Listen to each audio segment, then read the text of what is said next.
à tous et à tous. Nous allons reprendre la séance, s'il vous plaît, si vous pouviez vous installer. Nous avons encore un certain nombre de sessions et j'ai cru comprendre que cette salle devait être libérée suffisamment tôt, donc on essaye de ne pas prendre trop de retard sur les sessions, s'il vous plaît. Je vous remercie. Donc, je suis Najat El-Mikawi et je suis ravie d'introduire cette séance. Donc, on a pu le voir dans les précédentes interventions, quels pourraient être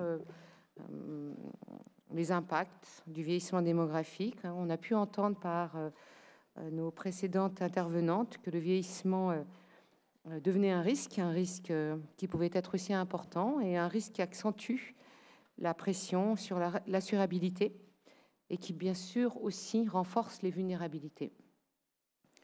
Donc, on le voit, plusieurs questions fondamentales qui nous interpellent sur le vieillissement de la population et les incertitudes démographiques qui en découlent, que ce soit sur le financement de la protection sociale ou encore sur l'équité inter- et intragénérationnelle ou encore sur le bien-être. Donc, comment relever ces défis majeurs? Est-ce qu'il existe des solutions pour garantir un avenir serein pour tous? Donc, j'ai l'immense plaisir d'accueillir Hippolyte Dalbis, qui est un expert international sur ces questions et qui va nous éclairer. Donc, les travaux d'Hippolyte Dalbis portent sur la démographie, sur les conséquences économiques des changements démographiques.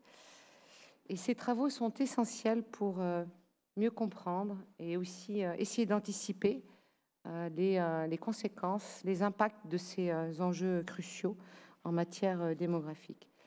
Hippolyte Dalbis est professeur à l'École d'économie de Paris et directeur de l'équipe française du réseau NTA.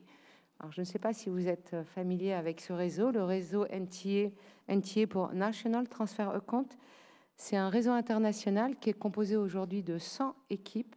100 équipes, ça veut dire 100 pays, donc des chercheurs qui se situent un peu partout dans le monde et qui font des travaux sur les impacts démographiques, sur les transferts publics-privés, sur les différents types d'analyses portant sur les structures par âge des populations, portant sur également les différentes analyses par genre et différents impacts donc, de ces structures par âge de la population, de ces évolutions démographiques sur la croissance économique, sur les dépenses publiques, privées, sur le bien-être. Hippolyte, à toi. Bravo. Merci Najat. Bonjour à toutes, bonjour à tous. Je suis très heureux d'être là, de vous voir si nombreux. Et donc, dans le temps imparti, donc, je vais essayer de faire une petite évaluation des effets de la démographie sur la protection sociale et sur la protection sociale française. Donc, c'est un sujet qui est évidemment au cœur de l'agenda politique aujourd'hui. Et bon, il est important de pouvoir un peu quantifier les effets, savoir si voilà, la démographie est responsable. On était souvent en France dans l'idée que bon, on avait peut-être plein de choses qui n'étaient pas bien, mais il y avait un truc qu'on avait bien, c'était la démographie. Et là, tout le but, c'est de voir si finalement cette démographie-là, elle nous aide, elle aide à soutenir, à maintenir ce système de protection sociale que l'on a. Alors, ce qu'on sait, c'est que la protection sociale, en termes de dépenses, il ne faut pas forcément regarder en termes de déficit. C'est très compliqué et puis ce n'est pas forcément toujours pertinent. Ce qui est important, c'est les dépenses et le poids de ces dépenses dans le PIB. Dans les années 60, on était à 15 points de PIB et puis ça a doublé assez vite, assez nettement. Et depuis 2010, on est à plus de 30% du PIB. D'accord ? Donc, on obère typiquement une grosse partie de la richesse nationale dans ces dépenses. Bon, on peut essayer de trouver des raisons pour lesquelles on pourrait les trouver productives, mais mettons qu'il y a d'autres dépenses qui sont potentiellement plus productives que celles-là. Et donc, ça a un impact très important sur la croissance économique. Donc, ce que je vais vous présenter, c'était un travail qu'on avait fait à l'époque avec France Stratégie, l'équipe française des comptes de transfert nationaux. Najat, d'ailleurs, faisait partie de cette équipe. Il y avait pas mal une dizaine de chercheurs, en fait, qui ont travaillé à ce Maghreb aussi. Donc, voilà, tu fais partie de l'extension de ce réseau qui fonctionne très, très bien. Alors, l'idée est très simple. On va prendre n'importe quelle variable de la comptabilité nationale et on va calculer un niveau moyen par âge. D'accord? Je prends la consommation, par exemple, la consommation moyenne d'une personne de 20 ans. Si je multiplie par l'effectif, c'est-à-dire le nombre de personnes qui ont 20 ans, eh ben, j'aurai la consommation de l'ensemble des personnes qui ont 20 ans. Et si je somme sur toute la population, eh ben, j'aurai la consommation agrégée. D'accord? Donc, je pars d'une variable agrégée et j'arrive à ce qu'on appelle un profil par âge individuel. Une fois qu'on a ces profils, ils représentent, si vous voulez, l'ensemble des règles qui caractérisent notre système, par exemple, de protection sociale, mais tout notre système socio-fiscal, et l'ensemble des comportements. D'accord? Ces profils, c'est la politique plus les comportements. Et potentiellement, ce qu'on peut changer, c'est la démographie. On peut faire varier la structure par âge de la population à comportement constant ou à politique inchangée, si vous voulez, et voir comment est-ce que les variables évoluent. C'est exactement ce qui se passe. Alors évidemment, hein, on le sait, et on a beaucoup travaillé dessus par ailleurs, hein, les changements démographiques eux-mêmes peuvent avoir des impacts sur les comportements et venir modifier ces effets que l'on qualifie de premier ordre par des effets de second ordre. D'accord ? Et puis, donc, je fais surtout ça. Et puis après, vous m'avez demandé un peu quelles réponses aux enjeux démographiques. Oui, bon, globalement, c'est pas une bonne nouvelle. Hein. Les changements démographiques sont ont des effets extrêmement négatifs sur le solde de notre protection sociale. Est-ce qu'on a des réponses pour ça? Il n'y a pas de solution miracle. Il y a des solutions qui sont bien, voilà, qui sont connues, qui existent dans le débat public et que j'essaierai de peut-être remettre un tout petit peu en perspective. Alors voilà, là vous avez un profil de toutes les dépenses. Voyez, la liste de toutes les couleurs, en fait, c'est une dépense de protection sociale. Et vous avez le profil par âge en 2019 de ces dépenses. D'accord? Donc si on commence à gauche de l'axe des abscisses, vous avez les personnes d'âge 0 et on finit à l'âge 100, qui est le dernier âge. D'accord? Donc voilà, l'énorme majorité en fait des profils de dépenses, c'est-à-dire ce qui est reçu par les personnes, c'est ce qui est en jaune, c'est-à-dire la retraite, et que l'on commence à toucher voilà, à partir de 55 ans pour certains, et puis qu'on continue à avoir tout au long de la vie. D'accord ? Et vous avez l'autre élément qui est important et qui domine énormément, qui est le vert, qui est la santé, qui reste moins quand même, mais ce sont les deux principaux. Alors, c'est en milliers d'euros, hein, c'est-à-dire qu'au cours de la vie active, même la jeunesse, on va avoir quelque chose comme 5 000 euros par an de dépenses de protection sociale. On va bénéficier à peu près de 5 000 euros de dépenses de protection sociale. C'est en cash et en nature. Et puis, ça va très fortement monter, évidemment, avec les pensions de retraite, et on va atteindre 30 000 euros. Alors évidemment, si vous multipliez chaque âge, voyez, par la démographie, ben vous avez un graphique qui est très différent parce que, bon, à partir, et ça vous le savez bien, à partir de 65 ans à 70 ans, ben, les taux de mortalité sont ce qu'ils sont, et donc la population se réduit énormément. Donc certes, individuellement, les gens continuent à bénéficier de beaucoup de dépenses de protection sociale, mais du fait de leur décès, ils disparaissent en fait dans le compte agrégé. D'accord ? Donc on voit que le pic en fait des bénéficiaires de la protection sociale, hein, si on prend en classe d'âge, c'est typiquement les gens qui ont 65-70 ans. D'accord ? Et alors on fait ça pour toutes les dépenses et on peut faire ça potentiellement pour toutes les recettes du système qui sont composées traditionnellement par les cotisations, ça vous le savez, et donc qui sont payées au milieu de la vie lorsque les personnes sont actives. D'accord ? Donc on a typiquement avec la protection sociale, et ça c'est bien connu, un transfert intergénérationnel entre les actifs qui financent la protection sociale, qui sert essentiellement aux plus âgés. Alors vous voyez que là on est sur 2019, on peut prendre ça pour toutes les années, parce que ce sont des comptes qu'on établit en fait depuis 79, hein, donc on a 40 ans à peu près de comptabilité nationale comme ça sur tous les âges, et on voit qu'il y a des impôts qui sont arrivés, hein, typiquement la CSG, qui fait que maintenant les plus âgés contribuent aussi au financement de la protection sociale. D'accord ? Et pareil, donc une fois que vous avez les profils individuels, vous pouvez reconstituer les profils en fait de chacune des classes d'âge, hein, et ça donne quelque chose qui représenterait ça. Et on voit que vraiment les normes, l'immense majorité en fait de la protection sociale, hein, est financée par les personnes à peu près de 40, entre 40 et 60 ans, quoi, entre 35 et 60 ans. Alors maintenant, je vais les mettre les deux sur le même graphique. Vous voyez, les rouges, c'était la contribution à la protection sociale avec cette forme en bosse, hein, au cours de la vie qui représente cette contribution. Et puis en vert, vous avez les prestations que tout à chacun reçoive. Voilà. Et le noir, c'est simplement la différence entre les deux. Donc on commence sa vie en étant un petit peu en déficit. Au milieu, on est en surplus, c'est-à-dire qu'on finance la protection sociale. Et en fin de vie, d'accord ? Donc cette différence-là, maintenant, on peut la regarder par âge, comme je le fais sur ce graphique, ou on peut le regarder par groupe d'âge aussi. Et surtout, ce qui est important, c'est d'essayer de les suivre au cours du temps. Donc, je vous l'ai dit, on a fait ces comptes depuis 1979, donc on peut suivre en fait le transfert net moyen, hein, c'est-à-dire ce que j'ai contribué, ce que je reçois moins ce que j'ai contribué au cours du temps. D'accord ? Donc là-dessus, j'ai mis plusieurs catégories d'âge. Alors, malheureusement, la légende a sauté. Donc, il va falloir que vous me croyiez sur parole, mais si j'avais mis la légende, vous pourriez aussi me croire. Les premiers en vert, tout en haut, vous voyez, c'est les personnes de 80 ans et plus. C'est eux qui bénéficient en individuel le plus en net de la protection sociale. Donc, je commence en 79, je finis en 2019. Je suis assez stable, en fait. Hein. Vous voyez, j'exprime ça pour avoir une unité cohérente au cours du temps. Je l'exprime en part du PIB par tête, hein, ce qui veut dire que quelqu'un de plus de 80 ans, en moyenne, reçoit en net quelque chose comme un peu moins de 80% du PIB par tête de l'année. D'accord ?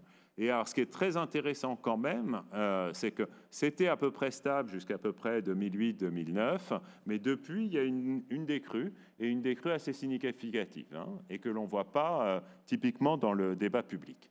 Alors, celle qui est en dessous, et là qui nous intéresse particulièrement, c'est celle de la classe d'âge des 60 ans, 79 ans, d'accord, qui, eux, restent bénéficiaires nets, bien sûr, de la protection sociale, mais vous voyez, avec une pente très fortement décroissante, même depuis les années 90. D'accord ? Et on a bien l'histoire de la CSG, modification de la structure du financement de la protection sociale, mais on a également la très forte augmentation, hein, du taux d'emploi des seniors, du recul de l'âge de la retraite, hein, notamment à ces âges-là.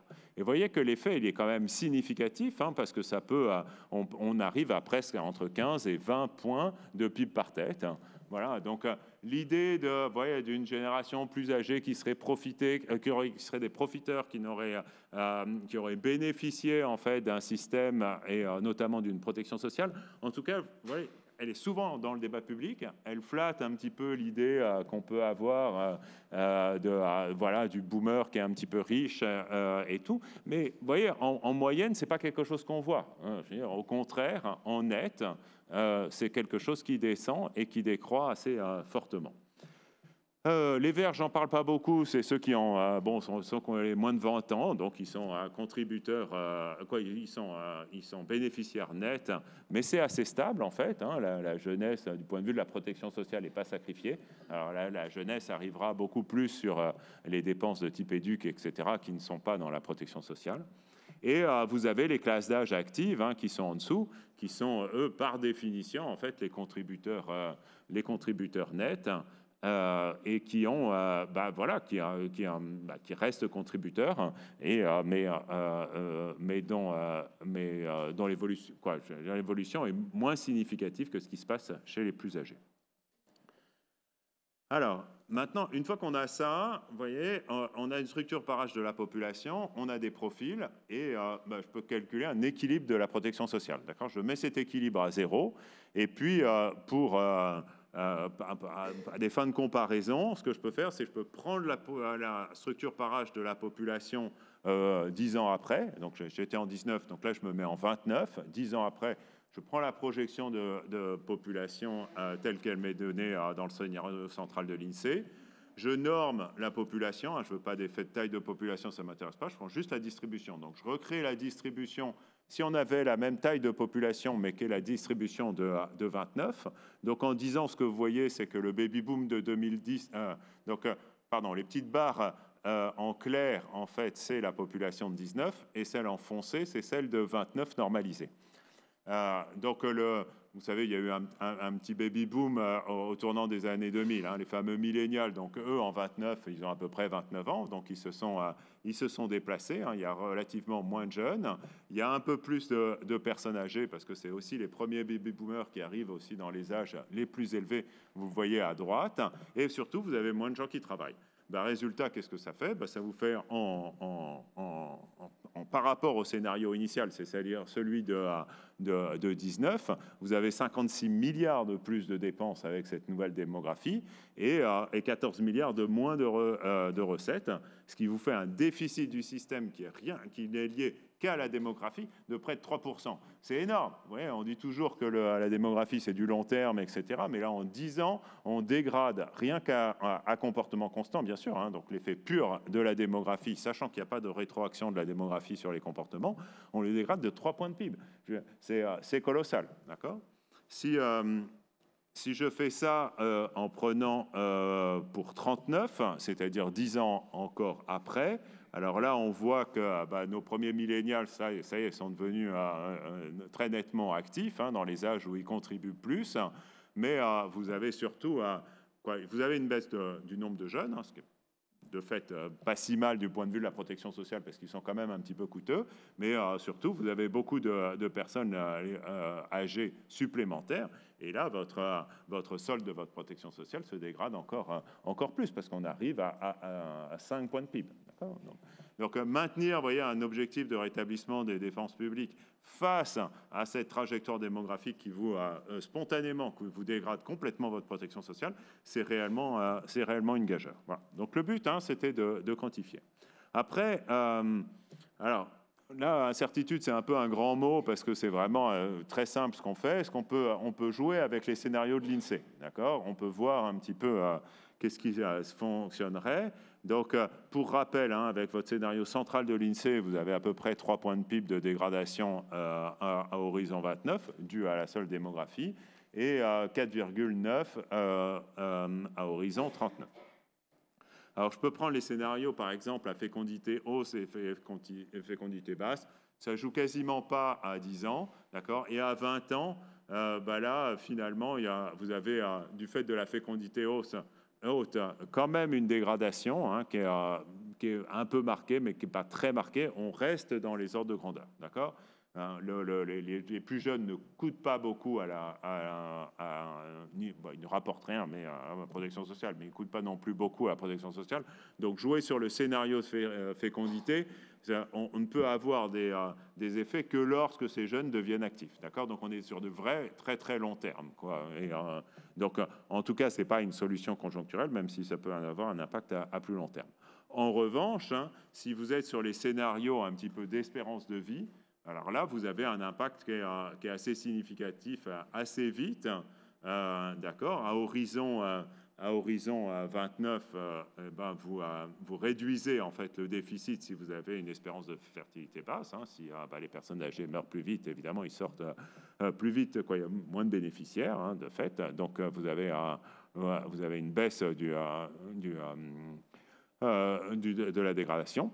Alors que si on est sur un scénario de fertilité, de espérance de vie haute, là, on a une dégradation supplémentaire.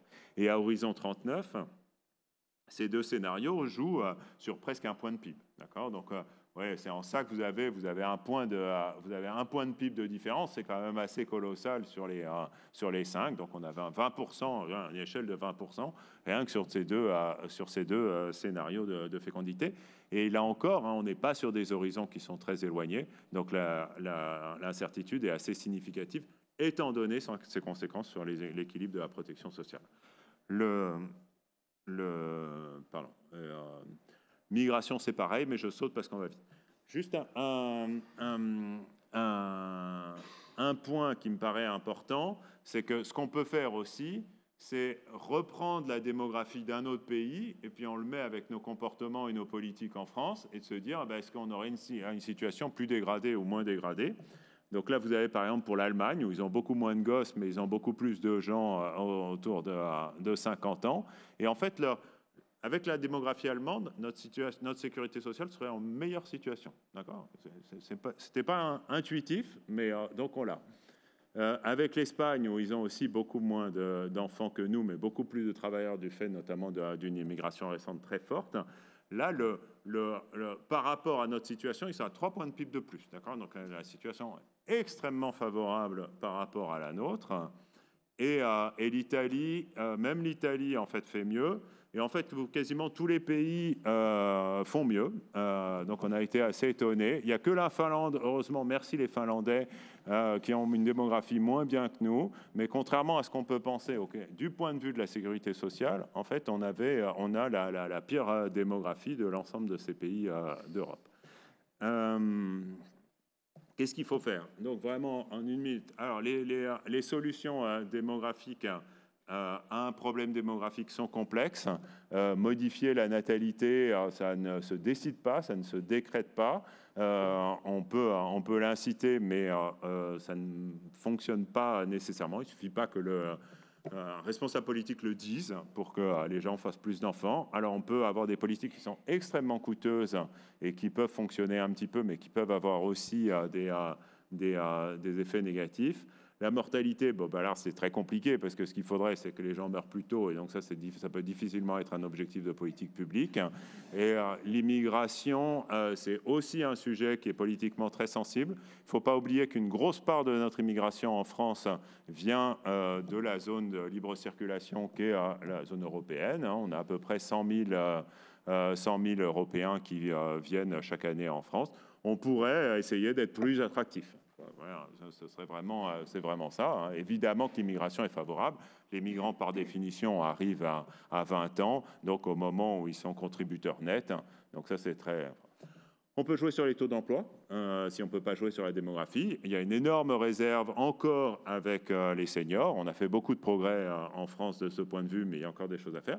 Les femmes, vous avez une réserve aussi de travail. Il y a encore 10 points de différence en taux de participation des hommes et des femmes.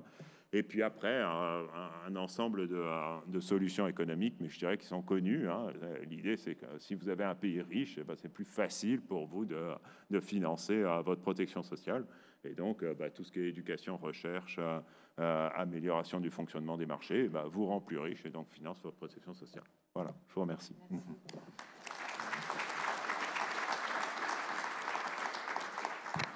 Merci Hippolyte pour cette présentation très claire, un peu rapide et nous sommes vraiment désolés parce que voilà pour le temps, mais en tout cas très inspirante et avec des données concrètes, avec des solutions aussi concrètes. Donc puis espérer que ça inspire aussi nos politiques. Est-ce qu'on peut prendre une ou deux questions? Donc, Oui, merci. Une question immédiate, c'est le cas allemand, parce que depuis 30 ans, on nous explique que la situation française est plus favorable que la situation allemande grâce à notre natalité.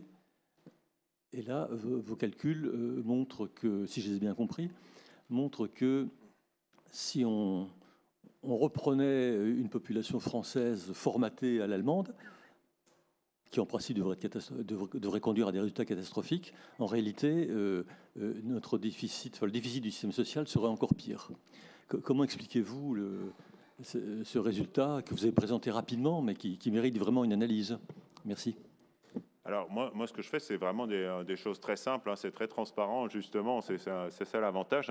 Ce qui se passe, c'est que votre protection sociale, elle est en excédent si la part des gens qui sont en âge de travailler est importante. D'accord? C'est ça qui est vraiment compte.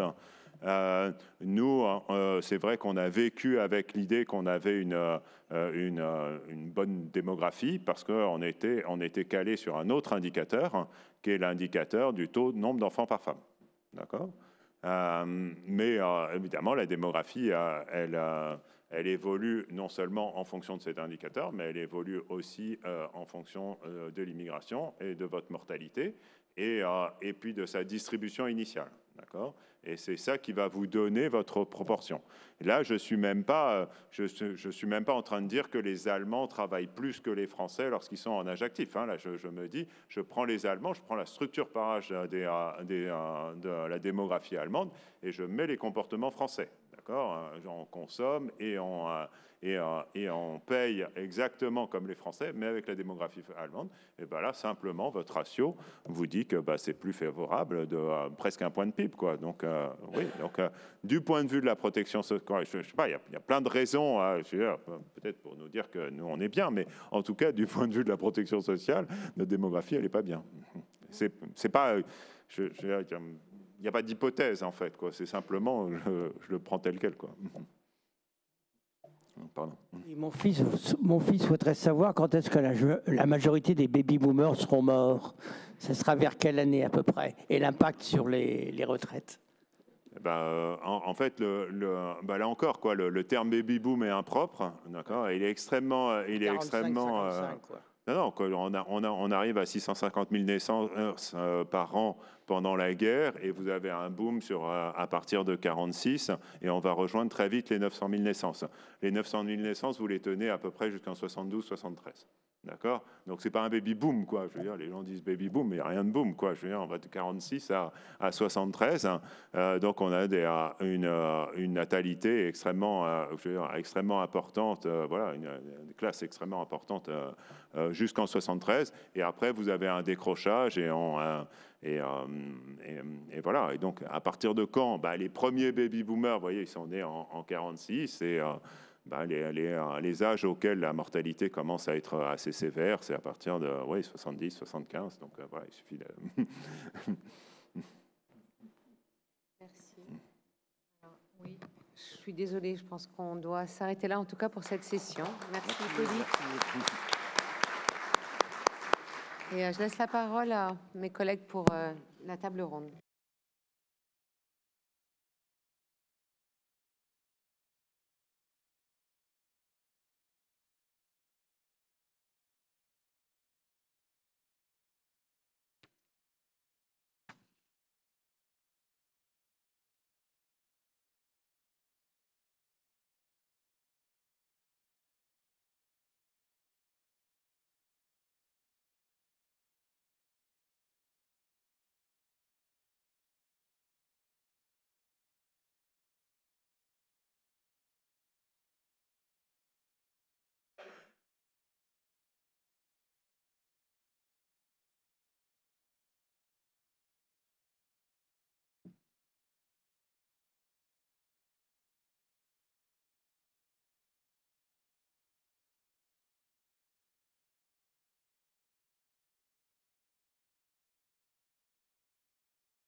Bien.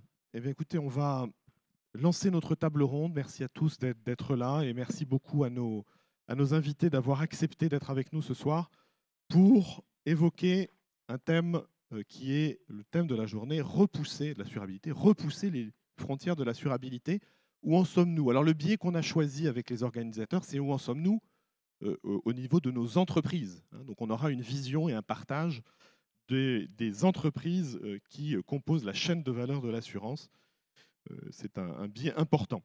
Alors, on a avec nous Édouard Vieillefond qui dirige le groupe CCR, Mario Tepo qui dirige la CNP, Franck Levallois qui dirige MMA Assurance et Charlotte Coyer qui dirige l'Attaque et qui l'a fondée. On remercie particulièrement Franck parce que c'est un récidiviste du printemps. Ça fait plusieurs fois qu'il vient au printemps. Et puis vous avez vu qu'en plus, il est présent 2 fois dans le programme, à la fois comme directeur général de MMA et comme ancien directeur de France Assureur. Paul fera la conclusion. Donc merci particulier à toi, Franck, d'avoir accepté cette invitation. Alors en introduction, on a eu de très intéressants point de vue académique tout au long de la demi-journée. Je prendrai à nouveau une enquête récente de France Assureur qui est très intéressante parce qu'elle montre que la perception des Français sur ce risque d'inassurabilité, cette perception, elle est très forte. Quand on les interroge, il y en a 2/3 qui nous disent avoir perçu ce risque d'inassurabilité, et même plus que ça, non seulement ils l'ont perçu, mais ils sont même capables de le caractériser. Et les 2 premiers qu'ils évoquent, ça ne vous surprendra pas, sont les risques climatiques et les risques de cybercriminalité. Ensuite, un autre risque très important, le risque de dépendance lié à l'âge, Hippolyte vient de nous en parler, lié aussi aux pathologies. Donc on n'est pas simplement dans de l'assurance de biens, bien sûr. Voilà, alors c'est sûr que quand on voit la conscience de dans cette enquête de nos compatriotes sur ces risques et sur le risque d'inassurabilité, ça rend probablement jaloux Hippolyte sur la conscience. On aimerait qu'ils aient aussi conscience des enjeux sociétaux dont vous venez de nous parler, qu'on trouvait absolument passionnants et parfois contre-intuitifs. Donc la donnée nous éclaire. Merci beaucoup pour cette très belle introduction.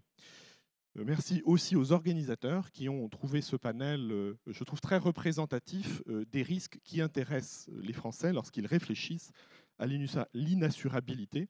Et donc, je suis sûr que vous allez nous donner, pour vos différentes entreprises, un panorama très large, partagé avec tout ce public d'étudiants, public académique, public professionnel. C'est la richesse de ce printemps. Alors, je vous propose une formule relativement simple.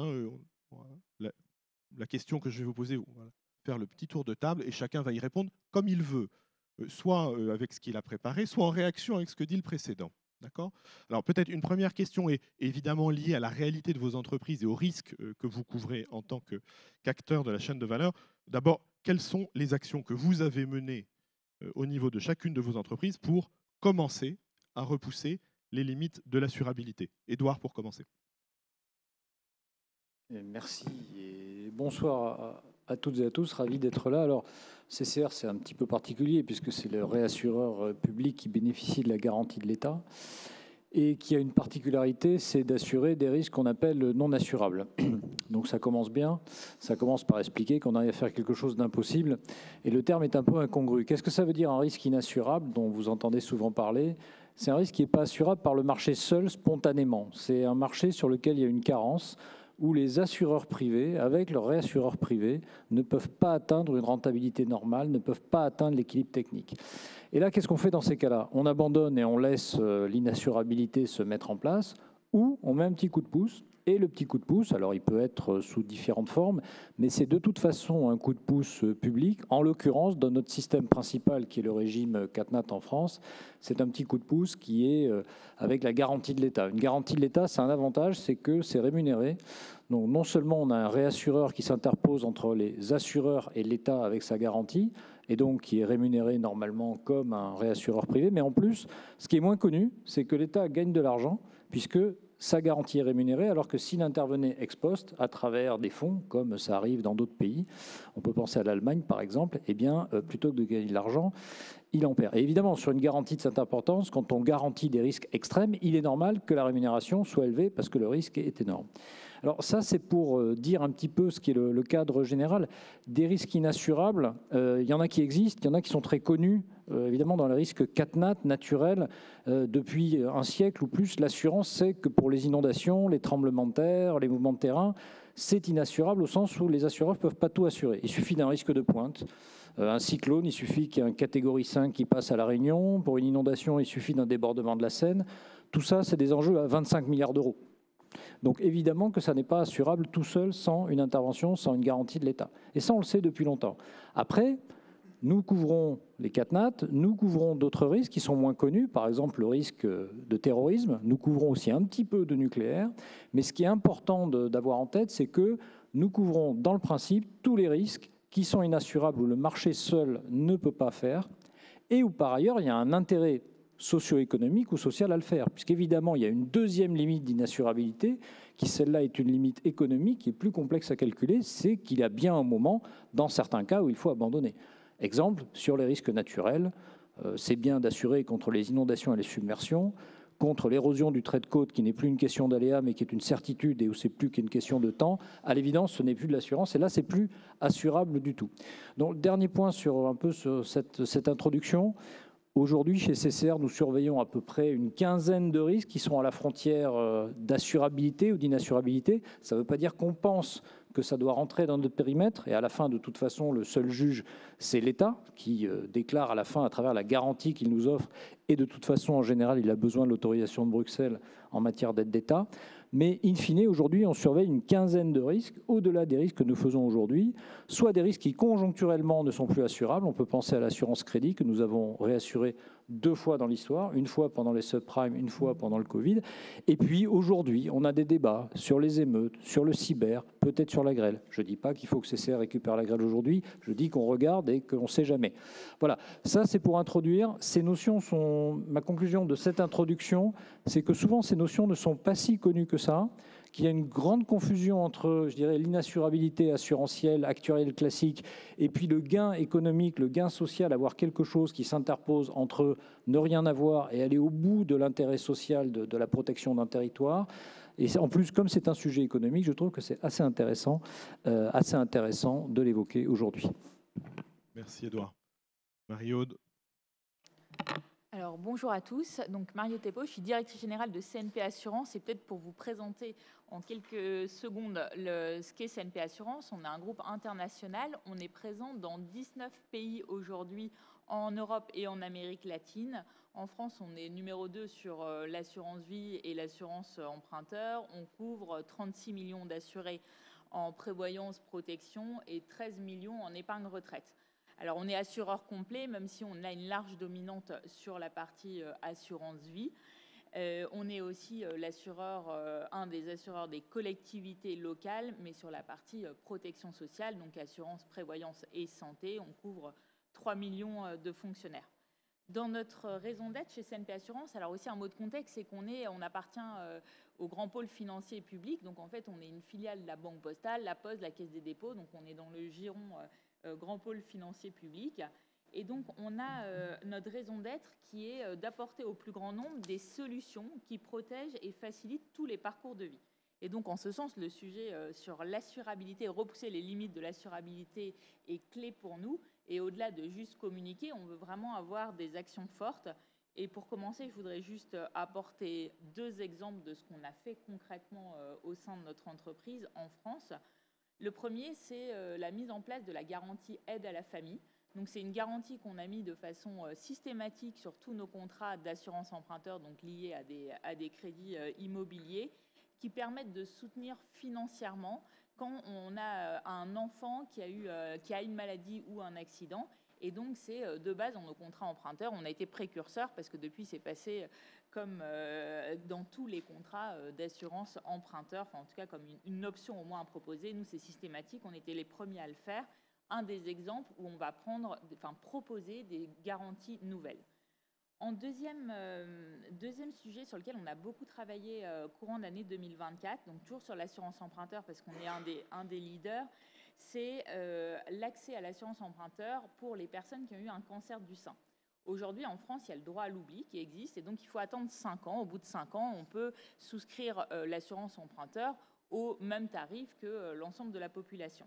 On a décidé d'aller plus loin en proposant en fait l'assurance emprunteur au même tarif et ce dès la fin du traitement thérapeutique, donc sans attendre les 5 ans. Et pour nous, c'est une vraie preuve de repousser les limites de l'assurabilité parce qu'en fait, ça veut dire beaucoup ces personnes qui sortent de maladie. Donc déjà, on va dire que c'est une période compliquée et en fait, elles ne pouvaient pas avoir accès à la propriété, donc ce qui est parce qu'avoir une assurance emprunteur très chère, ça bloque quelque part pour avoir accès à la propriété. Et donc, par ce type de garantie où on repousse vraiment concrètement les limites de l'assurabilité en disant oui, on pense qu'on peut prendre ce risque-là. J'y reviendrai tout à l'heure, mais on peut le prendre ce risque parce qu'on est un gros acteur sur le marché et donc on a cette capacité de mutualisation. Ça permet donc à toute une partie de la population qui n'avait pas accès à l'assurance et donc derrière à tout le projet de vie qui va avec, du coup on est volontariste et on propose cette initiative. Et donc voilà, on continue, on souhaite aller plus loin, mais c'est vraiment une combinaison de ce qu'on peut faire en tant qu'assureur, ce qu'on fait aussi grâce à une analyse plus fine des données, et bien évidemment aux avancées aussi de la médecine, mais qui permet d'accroître les risques assurables. Merci beaucoup. Franck, sur les actions de ton groupe. L'assurabilité, c'est souvent pris par l'angle du risque. Mais au fond, on oublie souvent que la première limite à l'assurance, c'est l'accès. Tout simplement. L'assurance, ça a été rappelé du reste cet après-midi, c'est un pilier essentiel de la protection sociale, à condition que les Français y aient accès. Et aujourd'hui, on sait qu'il y a un grand nombre de nos concitoyens qui n'ont pas, qui doivent renoncer à l'assurance, qui ne peuvent pas accéder à l'assurance pour des raisons évidemment économiques, budgétaires, mais aussi des raisons qui sont liées à la connaissance, par manque de connaissance. Et donc, quand on parle de limites de l'assurabilité ou de comment repousser les limites de l'assurabilité, on pense souvent aux risques émergents, on pense à des risques qui peuvent être des risques climatiques, comme ça a été évoqué. On peut penser à des risques cyber, comme ça sera évoqué, je l'imagine. Mais en fait, il faut aussi parler de ce sujet de l'accès, parce que des centaines de milliers de Français aujourd'hui sont sans assurance. Pensez simplement, ce sont des estimations du reste, que 700 000 conducteurs aujourd'hui roulent sans assurance, chaque jour sur nos routes en France. Pensez que sur le risque d'attaque cyber, si les très grandes entreprises sont confortablement assurées, ou la plupart d'entre elles, la grande majorité d'entre elles, les PME, TPE, le chiffre que j'ai en tête, c'est à peine plus de 3% des PME, TPE qui sont assurées contre le risque cyber. Voilà, donc très peu, retenez très peu. Voilà, donc le sujet de l'assurabilité s'explique par un manque, d'abord par un manque d'accessibilité, et celui-ci, finalement, cette réalité, cette situation, est le résultat de plusieurs fractures. Fracture économique, bien évidemment, pensez aujourd'hui qu'il y a 9 millions de Français qui vivent sous le seuil de pauvreté, qu'une étude récente sociologique permet de voir qu'un tiers, quasiment un tiers des Français pensent réduire leur budget assurance, c'est-à-dire même renoncer à l'assurance pour des raisons économiques. Et donc, ça pousse les assureurs, dont je suis, à élaborer des offres qui sont des offres accessibles, plus modulaires, disons, avec des garanties, un panier de garanties plus économique, si je puis dire. La deuxième fracture est une fracture territoriale, géographique.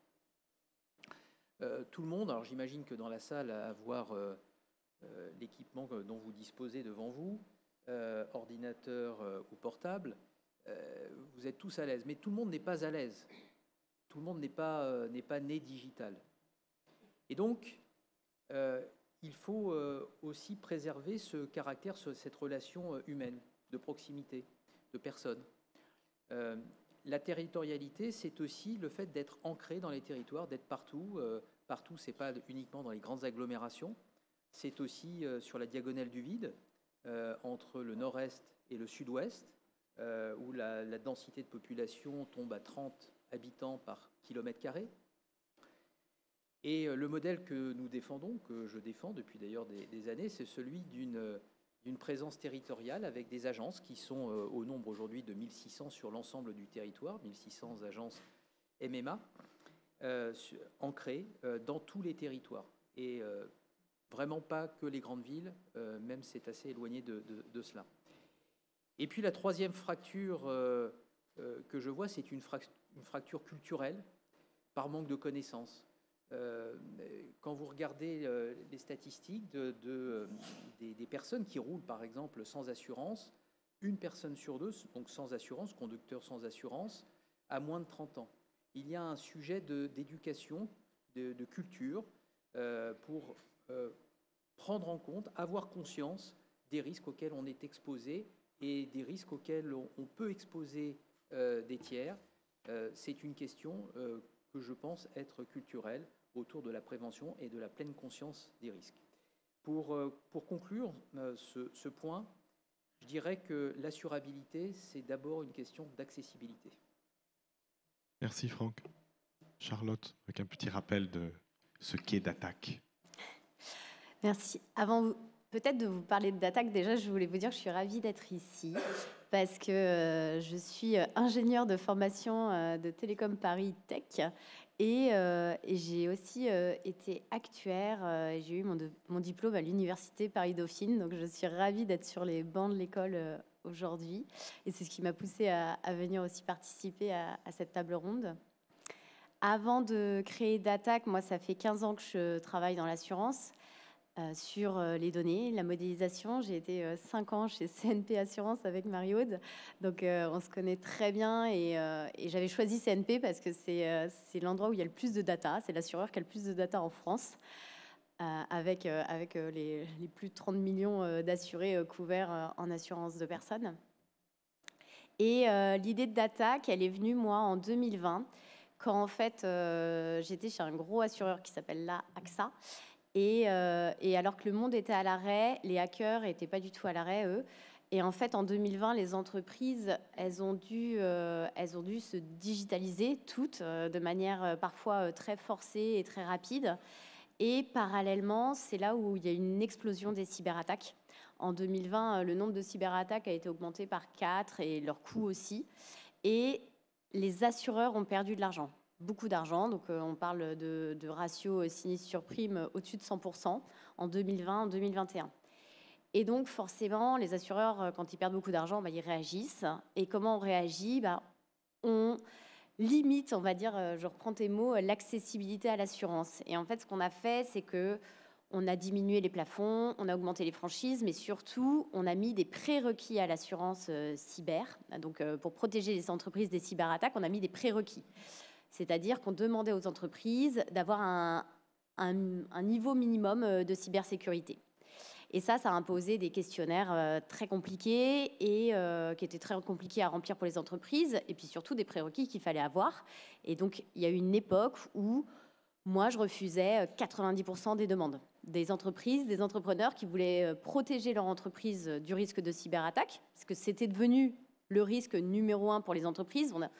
Le risque climatique, on le connaît. On venait de traverser la pandémie. Et donc, le risque cyber devenait le risque numéro 1 pour les entrepreneurs. Et 90% étaient inassurables parce qu'ils n'avaient pas le niveau minimum de prérequis pour être assurables. Et donc, c'est là qu'est née l'idée de Datac, et donc que j'ai cofondé en 2021. C'est pour apporter dans un seul et même produit de l'assurance et de la cybersécurité, et offrir aux entreprises dans un produit le niveau minimum de cybersécurité pour diminuer le risque d'attaque, parce que évidemment l'assurance peut pas être le seul rempart à une cyberattaque. On va vous demander en assurance habitation de fermer votre maison, en assurance auto d'avoir un permis et d'avoir un bonus-malus qui est inférieur à 1 généralement. Et donc, pareil, en cyberassurance, on va vous demander un niveau minimum. Et donc, c'est ce qu'on apporte avec Datac, c'est ce niveau minimum. Et on utilise la data beaucoup et l'intelligence artificielle, et on intervient à 3 niveaux. D'abord, en amont, à la souscription, on va faire un audit de l'entreprise pour évaluer son niveau de maturité cyber. Et grâce à l'IA et toutes les données, on va compiler à peu près 5 millions de data à la fois de ce qu'on va trouver sur le dark web, des vulnérabilités qu'on scanne ou de l'audit de l'entreprise, et on va donner un scoring à l'entreprise. Et on va lui dire si elle est ou non assurable, et si elle n'est pas assurable en l'état, qu'est-ce qu'on peut faire pour la rendre assurable. Et ensuite, tout au long de la vie du contrat, on va la protéger en scannant régulièrement et en monitorant son exposition à une cyberattaque, et en l'alertant en cas de nouvelles failles, vulnérabilités, et en patchant aussi ces failles à distance. Et enfin, au moment, parce que le risque zéro n'existe pas, s'il y a une cyberattaque, on intervient en 2 minutes. Et comme un assureur, on va aussi prendre en charge tous les frais, évidemment, liés à la cyberattaque.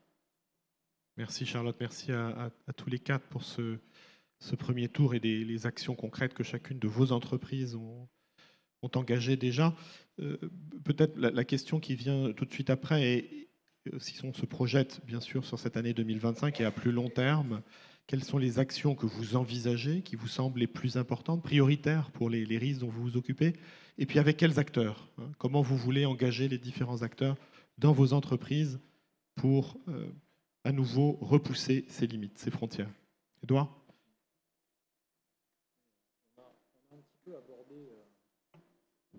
On a un petit peu abordé par bout, en fait, ce dont on a besoin. Sachant qu'on a évoqué des types de risques très différents, donc vous avez abordé des risques vie dans des tables précédentes. Je ne rentrerai pas dedans, mais par exemple, rien que dans ce que les anglo-saxons appellent le PNC, Property Casualty, la responsabilité civile et le dommage, c'est très différent parce qu'il est normal d'être obligé à s'assurer pour le risque qu'on fait porter au tiers. Et n'oublions pas que pour l'auto, Franck donnait les chiffres tout à l'heure, normalement, la partie au tiers devrait être obligatoire, puisque là, ça ne devrait pas poser de questions. Et malheureusement, ça en pose. Souvent, le sujet porte beaucoup plus sur le dommage, puisque le dommage, on est libre, en principe en tout cas, de s'assurer ou de ne pas s'assurer pour sa maison, pour son auto, etc.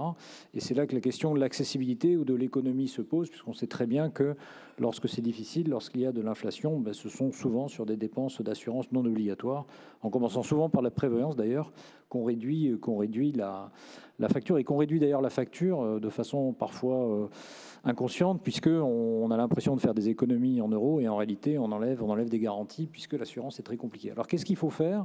Ça a été évoqué dans tous les domaines, mais c'est vrai dans des risques naturels, des risques techno, cyber, des risques plus anthropiques. Ça commence déjà par la base, le prérequis, ce que vous appelez le prérequis.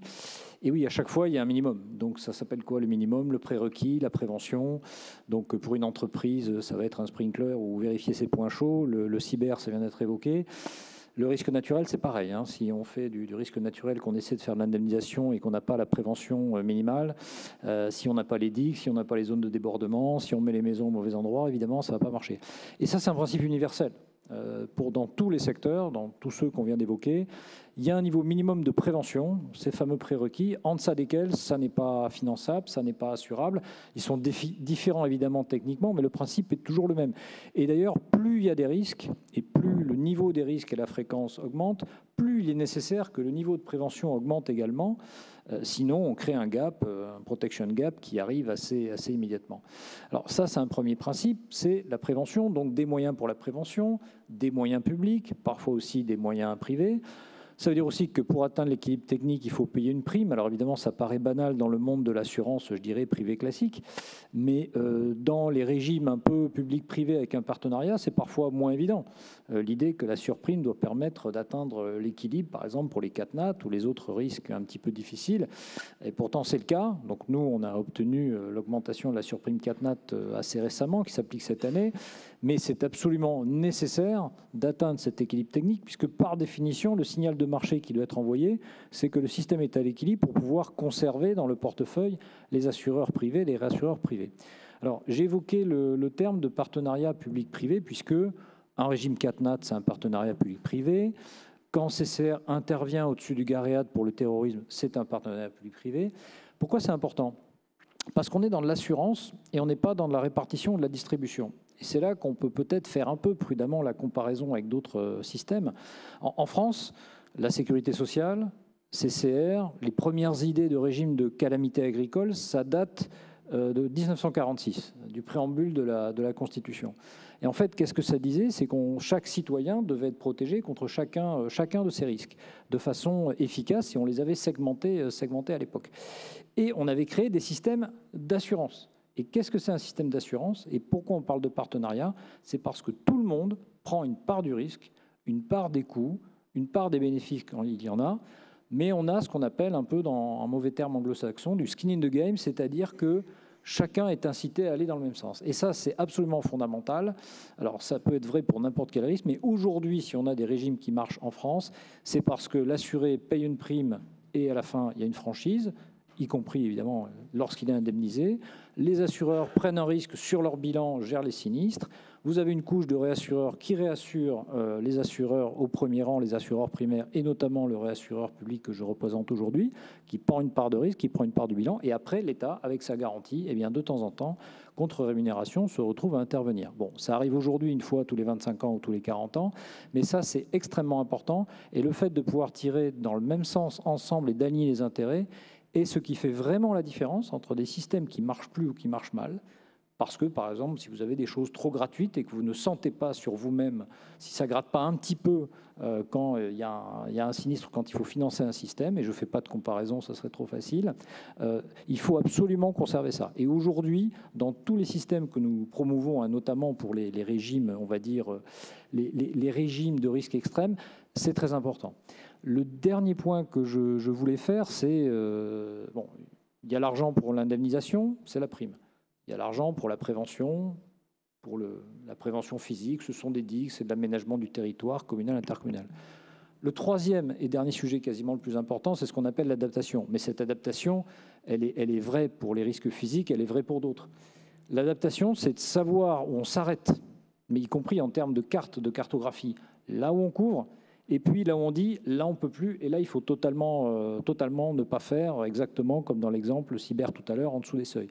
Et ça, pour les risques naturels, aujourd'hui, une des raisons pour lesquelles nous souffrons et nous avons un sujet d'inassurabilité, c'est qu'il n'y a pas de clarté entre les rares, je dis bien les très rares zones en France, hein, c'est peut-être 0,5% du territoire, mais qui existent, et malheureusement 0,5% du territoire qui pourrait représenter in fine 30 ou 50% des sinistres, mais il n'y a pas de clarté entre les zones trop risquées, totalement inassurables, où il n'y a pas d'intérêt social, même socio-économique à rester, et les zones tendues, rouges, dans lesquelles il y a des risques, mais pour lesquelles il faut collectivement rester. Et ça, ce principe de l'adaptation et du courage, que j'appelle moi courage cartographique, elle est essentielle parce que sans ça, les débats sont infinis sur le fait de pousser des assureurs dans des zones qui, de toute façon, vont créer un tel niveau de sinistre que ça ne sera pas rentable.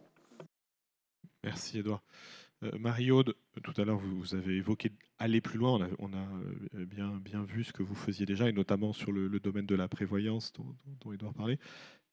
Vous êtes d'ailleurs aussi assureur de biens, vous êtes universel. Comment vous allez plus loin? Alors déjà, aujourd'hui, on est obligé de se dire qu'il faut aller plus loin parce que les vulnérabilités augmentent. Et ça, je pense que c'est un constat évident. On voit qu'on a l'accroissement des inégalités sociales, on a le vieillissement de la population, on a le réchauffement climatique, et tu en parlais. Donc on a quand même ces pressions multiples qui font qu'il y a un besoin d'assurance qui s'accroît, et une complexité aussi. Juste pour donner quelques chiffres. Concernant le vieillissement de la population, d'ici 2040, on a une augmentation de 40% des personnes âgées de plus de 75 ans. Donc c'est quand même des mouvements dans un temps quand même relativement court, assez drastique. Aujourd'hui, on a déjà 9 millions de personnes qui vivent sous le seuil de pauvreté et 64% des côtes françaises qui sont concernées par la submersion. Donc sur ces trois thématiques, on voit que dès maintenant, on a une urgence. Donc la manière dont on travaille, tu parlais de la dépendance tout à l'heure, donc je pense que la dépendance, c'est un sujet qui est intéressant. Aujourd'hui, nous, on est le premier assureur dépendance en France, mais en même temps, on n'a quand même pas beaucoup de clients. Et en fait, la dépendance, c'est un sujet qui est complexe. On le voit tous arriver, ok, on a une population qui vieillit, le risque de dépendance forcément s'accroît, et on a un sujet du financement. On discute depuis des années avec les pouvoirs publics pour voir ce qu'on pourrait faire en partenariat public-privé. On n'a pas réussi à craquer ce sujet qui est quand même très complexe, et en fait en tant qu'assureur, on sait que pour couvrir ce risque et avoir une rente qui est significative au moment de l'entrée en dépendance, il faut commencer très tôt à cotiser. Sauf qu'aujourd'hui, à 30 ans, on ne pense pas forcément à prendre un contrat dépendance. Donc une des solutions, c'est de le mettre de façon obligatoire. Dès qu'on a des régimes comme la prévoyance, la santé, on le met de façon obligatoire, mais pour l'instant, ça n'évolue pas trop. Et donc on réfléchit chez CNP Assurance à comment on pourrait mettre en place un contrat dépendance en se basant en commençant peut-être par les aidants. Parce qu'une des populations qui est touchée, et ça, il y a pas mal d'études aussi sur le sujet, où on voit que les aidants aujourd'hui, il y a une grosse partie du coup qui est prise en charge par les proches. Ces aidants, ils sont quand même beaucoup plus en arrêt de travail. Alors il y a de plus en plus d'entreprises, mais de grosses entreprises qui permettent à leurs collaborateurs d'avoir des jours disponibles pour s'occuper des proches, mais on voit que ça ne suffit pas forcément. Donc il y a tout un sujet où l'assurance seule a un intérêt limité. Aujourd'hui, on voit que les besoins sur la dépendance, c'est plutôt la coordination de tout l'écosystème qu'il faut mettre en place quand on a un proche qui rentre dans la dépendance. Et donc on travaille, quand on parlait des différents partenariats, on travaille avec des chercheurs pour voir tous les premiers signaux qui arrivent sur la dépendance, parce qu'on sait aussi que plus on la prend tôt en charge, on met en place des services Ça permet de ralentir quelque part la gravité de la dépendance. Et donc, c'est une identification, et là on est un peu sur de la prévention, de l'identification, très en amont. Ensuite, on est sur de la mise en place de services, de la coordination, et ensuite quand même l'aspect financier. Donc on essaye aujourd'hui de travailler, donc c'est ce qu'on essaye de proposer dans les années à venir, mais de mettre en place un écosystème pour pouvoir proposer une offre sur la dépendance, parce qu'aujourd'hui, tout le monde se dit c'est un sujet de société, mais il faut des financements, et trouver des financements aujourd'hui dans le monde public, c'est pas forcément chose aisée. Donc, on essaye de croiser vraiment les compétences, et c'est un mix de prévention, donc vraiment la recherche médicale, de services et d'assurance au final.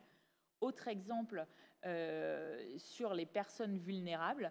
Et t'en parlais, Franck, en France. Donc oui, il y a déjà beaucoup de personnes en France. Et nous, on est très présents au Brésil. Donc au Brésil, on a aussi une population vulnérable qui est assez importante. On propose des produits d'assurance. Mais, et tu le disais très bien, Franck, le point, c'est le côté éducation, se rendre compte qu'on a un besoin d'assurance. Et donc tout le travail qu'il faut faire en amont pour sensibiliser une population et leur expliquer. Alors au Brésil, on a par exemple des assurances obsèques, donc en essayant de réduire au maximum le prix, mais parce qu'il y a une personne à un moment donné qui va faire vivre, il y a un travailleur qui va faire vivre quelque part une dizaine de personnes autour, et donc c'est comment on peut proposer vraiment des produits inclusifs avec tout l'aspect pédagogique. Mais donc c'est pas évident, parce qu'il faut à la fois avoir des produits d'assurance avec des primes qui sont très réduites, travailler sur la pédagogie, parce que là, on ne va pas le vendre de façon digitale comme des petits pains. L'assurance, c'est un métier qui est complexe, encore plus l'assurance vie. Donc, il faut faire un gros travail de sensibilisation et de formation, d'acculturation. Déjà, on va dire la partie bancaire, c'est une première étape qui n'est pas forcément évidente. Et là, l'assurance, c'est encore plus complexe. Donc, on travaille, nous, avec nos partenaires, parce qu'on a un modèle où on est en B2B2C. Donc, on travaille avec un distributeur, en général, bancaire, où on peut allier nos forces pour faire cette sensibilisation.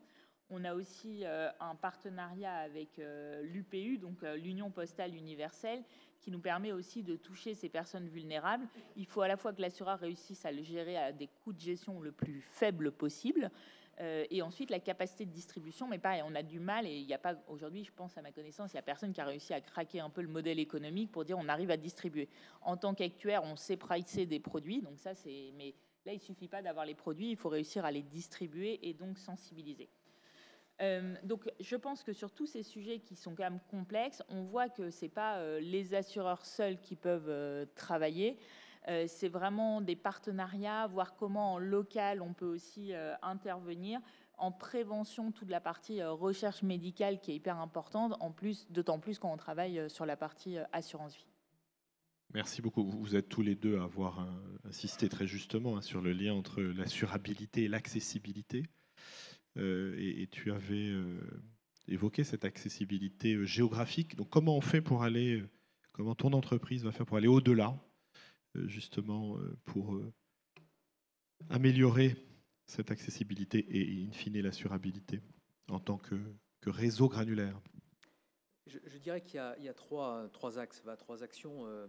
La première, c'est de rendre les offres plus accessibles. Donc j'ai mentionné le caractère modulaire des offres, de sorte que une personne n'ait pas ce dilemme entre savoir s'il paiera sa prime d'assurance ou s'il paiera son loyer.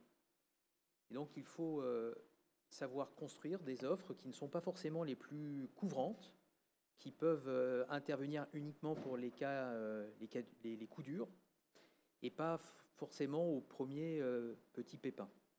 Et ça, c'est une façon aussi de rendre l'offre plus accessible pour couvrir donc nos assurés contre, j'allais dire, les vrais coups durs de la vie. C'est vrai en automobile, où on travaille sur des formules qui sont... alors la formule, la responsabilité civile, donc est formule de couverture obligatoire lorsqu'on roule sur les routes en France, et pas qu'en France. Mais c'est de pouvoir légèrement améliorer cette offre, une assurance routière renforcée, par exemple, avec une couverture qui protège le conducteur en cas d'accident, qui le rendrait donc invalide, Ce sont des offres, notamment multirisque habitation, qui permettent d'ajuster ou d'être ajustées en fonction de la situation budgétaire financière de l'assuré. Voilà. Donc il y a un travail autour de l'offre pour s'adapter finalement aux besoins et au budget. Parce que si les besoins évoluent, le budget évolue aussi. La deuxième action dans les années à venir, ça consiste en fait à renforcer notre empreinte territoriale, notre présence sur le terrain à travers des agences. Les agences, c'est des agents généraux, des équipes qui sont au service, qui accueillent celles et ceux qui veulent s'assurer, celles et ceux qui sont assurés mais qui ont eu un sinistre. C'est important d'être à moins de 5 km de ses clients. Mais j'allais vous dire qu'il faut aussi renforcer cette empreinte territoriale par du digital. C'est-à-dire que si on est à moins de 5 km de ses assurés, de ses clients, il faut être aussi à moins de 5 minutes du traitement d'une demande. Et donc, pour être à moins de 5 minutes, eh bien, il faut coupler cette présence à la fois territoriale, pour être à moins de 5 km, mais aussi le digital, pour être à moins de 5 minutes. Et donc, de pouvoir, de permettre à quelqu'un qui voudrait s'assurer de commencer son parcours à la fois sur Internet et ensuite de le finaliser en agence, ou de le commencer en agence, de le finaliser sur Internet, et pareil pour l'ouverture, la déclaration d'un de ces sinistres. Et donc, ce qu'on appelle, le terme utilisé, l'omnicanalité, peu importe le terme, enfin, le fait de pouvoir coupler l'ensemble de ces canaux de communication est aussi une façon d'améliorer l'accessibilité, donc je le pense aussi d'améliorer l'assurabilité. Et enfin, il y a le troisième type d'action, mais qui est une action, collective de marché.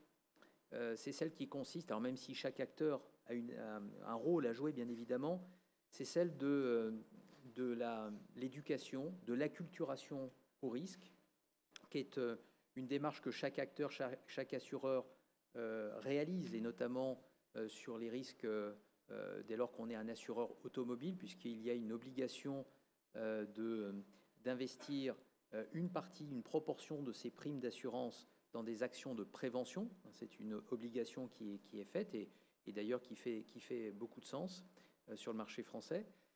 Ça, ce sont des actions individuelles, mais il y a aussi l'action qu'on peut avoir ensemble. Et notamment en termes d'acculturation au risque, de prévention. Édouard rappelait ces exemples autour de la prévention, mais il y a beaucoup de cas de figure dans lesquels nous sommes confrontés à des personnes qui ne comprennent pas pourquoi il faut payer une prime d'assurance, pourquoi la prime d'assurance augmente lorsque les risques augmentent. Je prends un exemple qui est un exemple un peu polémique, mais c'est pas grave, je me lance. Il y a, vous savez, ce problème de risque de couverture des collectivités territoriales. Collectivités territoriales qui ont de plus en plus de difficultés à s'assurer. Pour avoir été auditionné dans une vie antérieure sur ce sujet à plusieurs reprises par des parlementaires, députés, sénateurs, tous intéressants au sujet, bien évidemment, en fait, le premier constat était que celles et ceux qui demandaient à s'assurer, les élus, qui demandaient à s'assurer pour leur collectivité, enfin leur commune d'abord, les collectivités territoriales plus largement, ils demandaient à s'assurer, mais n'avaient pas conscience, tous en tout cas, n'avaient pas une réelle conscience de ce qu'ils devaient assurer. En clair, lorsque vous demandiez un état, un inventaire, un recensement des biens communaux que l'assureur devait couvrir, en réalité, cet inventaire n'existait nulle part.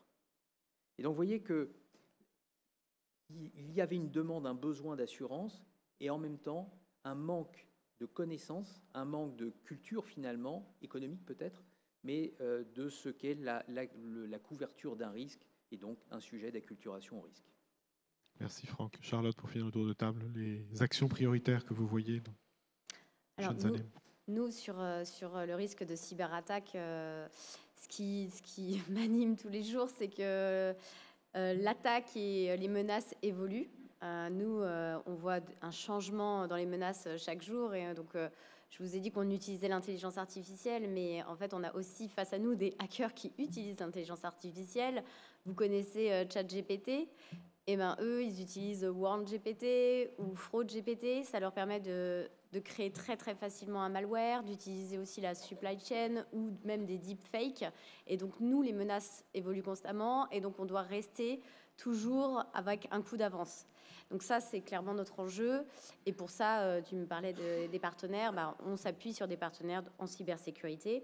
Donc la plateforme qu'on a développée qui s'appelle d'Attaque Défense, qu'on donne aux entreprises assurées, elle s'enrichit tout le temps de partenaires sur tous les niveaux de cybersécurité parce qu'on ne peut pas tout développer en interne. Et sinon, l'autre enjeu qu'on a chez d'Attaque, c'est aussi de toujours mieux couvrir les entreprises. Quand on s'est lancé en 2022, on assurait uniquement les PME. Donc ça veut dire à peu près les entreprises jusqu'à 50 millions d'euros de chiffre d'affaires. On assure aussi les collectivités locales. On prend des collectivités locales et des hôpitaux. Certains assureurs en veulent plus parce qu'ils considèrent que leur book est déjà assez chargé de ces risques extrêmes. Nous, on les prend encore. Et on prend toujours de plus en plus de risques. Et aujourd'hui, on assure les entreprises jusqu'à 1 milliard de chiffre d'affaires, 10 millions de capacités par sinistre. Et pour ça, moi, je m'appuie sur des assureurs et des réassureurs. Aujourd'hui, on a derrière nous 10 assureurs et réassureurs. Et dans ceux que je peux citer, on a SCOR, qui est le réassureur numéro 1 en France, Hannover Re, 3e mondial, et des assureurs comme Sampo, Wacam, par exemple. Merci beaucoup, merci Charlotte. Alors, une dernière question pour ce petit tour de table. Quelles sont les contraintes dans ces actions prioritaires que vous avez présentées pour chacune de vos entreprises? Quelles sont les contraintes que vous voyez et finalement, comment toutes les personnes dans la salle, donc du monde académique, du monde professionnel et puis surtout nos étudiants, peuvent contribuer à réduire ces contraintes et puis évidemment à rejoindre notre secteur passionnant tous les jours?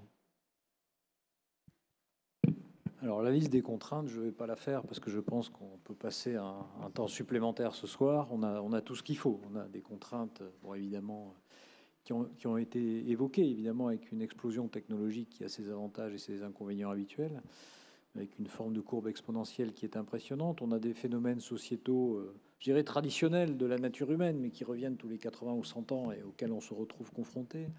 On a des risques naturels. Tout ceci arrive un petit peu en même temps. Et puis, on a eu cette succession d'événements qui ont touché ou continuent de toucher de façon assez forte l'assurance. Parce que, par exemple, quand on est dans l'assurance, l'inflation, ça joue énormément. La culture, on a parlé du comportement des Français, de la réaction par rapport à la prime, par rapport à l'assurance. On a des réactions plus fondamentales par rapport à ses biens, par rapport à la mort, par rapport à des choses fondamentales. On ne pense pas comme des Anglais de ce point de vue-là. Et par exemple, en France, vous allez avoir effectivement des gens qui vont ne pas étudier la question de la dépendance ou de la prévoyance. Et par contre, en même temps, tout ce qui peut arriver à leur maison, à leurs biens ou à leur succession revêt dans leur esprit, et c'est assez classique dans notre pays, une importance beaucoup plus forte. Donc à la fin, le marché, il se crée aussi par ces cultures et par le fait que nous avons des citoyens, et c'est bien normal, et je crois qu'ici nous en faisons tous partie, qui sommes attachés à des choses un peu différentes que, par exemple, des anglo-saxons, des américains, des asiatiques, etc. Donc ça, c'est très fort. Alors c'est pour ça qu'en France, quand même, il faut rappeler que parmi les solutions, il y a des solutions parfois un peu brutales de décision de politique publique, et dans l'assurance, il faut quand même rappeler que toute l'édification du droit des assurances et du caractère obligatoire de la responsabilité civile, et puis de l'extension de l'assurance à travers les dommages, on est quand même un pays super assuré, hyper assuré, et tant mieux, que beaucoup nous jalousent. Et donc, il y a un moment, alors je ne dis pas qu'il faut le faire pour tout, et déjà, il n'y a plus assez de pouvoir d'achat. Donc, si on rendait aujourd'hui des choses obligatoires en plus dans l'assurance, ça serait probablement une erreur aujourd'hui au niveau d'assurance obligatoire qui existe en auto, en partie en habitation, pour les entreprises, etc. Mais il faut quand même rappeler que par rapport à d'autres pays, à d'autres régimes, cette mutualisation généralisée obligatoire qui date de plusieurs décennies, elle a très très bien fonctionné. C'est pour ça que, alors malheureusement en auto, la non-assurance augmente très fortement malgré l'existence d'un outil qui s'appelle le Bureau central de tarification, et c'est bien dommage. Mais quand on regarde le taux de couverture en habitation, qui est d'ailleurs pas obligatoire dans tous les cas, on a quand même une couverture de 96 ou 97%, qui fait que derrière, les citoyens ont l'habitude d'être assurés contre des risques. Et pour reprendre des sondages par rapport à ce que tu disais, Arthur, en introduction, on a fait les nôtres sondages, et en fait, les gens sont inquiets pour leur bien parce qu'ils savent qu'ils sont assurés et ils savent qu'ils risquent de perdre l'assurance. Et là, ça leur fait peur pour quelque chose qu'ils ont déjà acquis. Parce que comme d'habitude, là aussi, dans la nature humaine, il est toujours plus difficile de perdre quelque chose d'acquis que d'envisager symétriquement un gain. Il y a une très forte asymétrie entre le risque de perte, et puis la sensation de gain. Donc ça, je pense que c'est important de l'avoir en tête. Ce sont des faits au milieu de ces crises multiples, sociétales, technologiques, physiques, naturelles. On a une culture, on a des différences, et il faut travailler avec. Alors après, qu'est-ce qu'on peut faire pour répondre à tout ça? Déjà, je pense qu'en France, on a une chance d'avoir beaucoup de choses qui marchent, plus ou moins bien, parfois très bien, et qu'il faut garder ce qui marche. Il ne faut pas le détruire.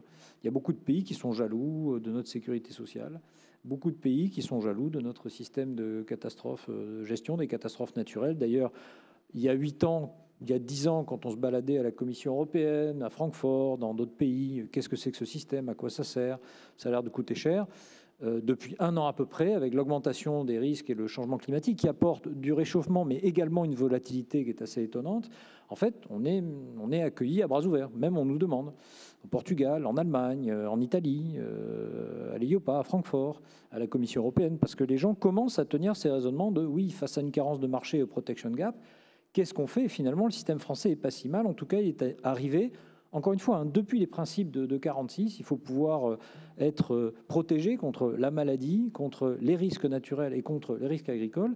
Tout ça, ces grands principes, ils ont très très bien marché et ils ont été confirmés par des lois, par des règlements, par des évolutions, le régime CatNat en 82. Et donc, garder ce qui marche, faire évoluer ce qui est perfectible, bien sûr, mais garder ce qui marche et que beaucoup d'autres n'ont pas.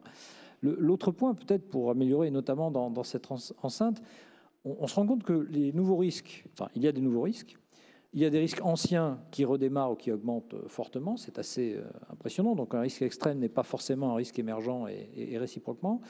Alors ce qu'on remarque, en particulier dans les catastrophes naturelles, c'est vraiment une volatilité, une complexité du comportement de ce risque naturel qui a totalement changé. Avant, on était vraiment dans des courbes assez linéaires. Quand on avait fait du déterministe, on avait fait 80% du boulot. Là, aujourd'hui, je peux vous dire que sur des inondations, c'est quand même assez étonnant. En fonction du rythme de réchauffement, de changement climatique, si ça chauffe un peu, il y a plus d'inondations. Si ça chauffe beaucoup, il y a moins d'inondations. Alors pourquoi? Tout simplement parce qu'il n'y a plus assez d'eau dans le sol pour faire des grands débordements, du style débordement de la Seine, qui coûte les 25 milliards d'euros dont je parlais tout à l'heure.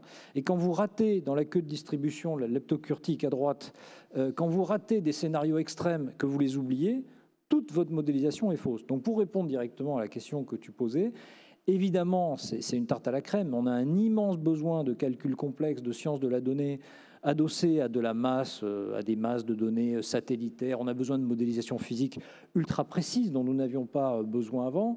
Évidemment, d'utilisation de données satellitaires ou autres. Enfin, je ne rentre pas dans le détail. Mais aujourd'hui, la science de la donnée, et notamment la science de la donnée physique, mais ça pourrait être la même chose pour d'autres sciences de la donnée, pour aller chercher les fameuses lois de la nature dans les coins à droite à gauche et dans ces fameux endroits où on sait que dans 0,1% des scénarios, on risque de se prendre 80% des dommages, c'est devenu fondamental parce qu'on l'a vu, on l'a vu dans nos discussions encore récentes. Nous avons discuté dans le cadre du fameux rapport Langrenay sur qu'est-ce que ça coûte en moyenne un cyclone par an, qu'est-ce que ça coûte la sécheresse, la fameuse sécheresse géotechnique, le retrait-gonflement des argiles sous les maisons. Je peux vous dire que les écarts de modélisation sont absolument énormes, surtout quand on travaille avec des risques extrêmes et rares, pour lesquels la partie historique est faible et surtout qu'il ne faut pas trop utiliser, pour laquelle la partie prospective doit être totalement prioritaire. Donc le résumé de ce point, c'est que je pense qu'on a beaucoup de travail devant nous. On a besoin de vrais stochastiques, et beaucoup plus que de déterministes en réalité. Il va falloir chercher les lois de la nature et donc la science de la donnée pour les risques extrêmes. On va en avoir énormément besoin. Merci beaucoup. Longue vie au stochastique. Mario, tout à l'heure, tu évoquais l'écosystème autour de l'offre dépendance. Comment ce public là, académique, de chercheurs, d'étudiants peut contribuer et qu'est-ce que tu attends d'eux? Alors peut-être sur les contraintes, je vais quand même revenir sur quelques contraintes qui existent aujourd'hui. Bon, tu en as parlé sur la partie incertitude. c'est vrai que quand on voit les sujets sur les catastrophes naturelles, les pandémies, on voit que les fréquences, l'amplitude sont quand même beaucoup plus élevées que ce qu'on a pu connaître par le passé.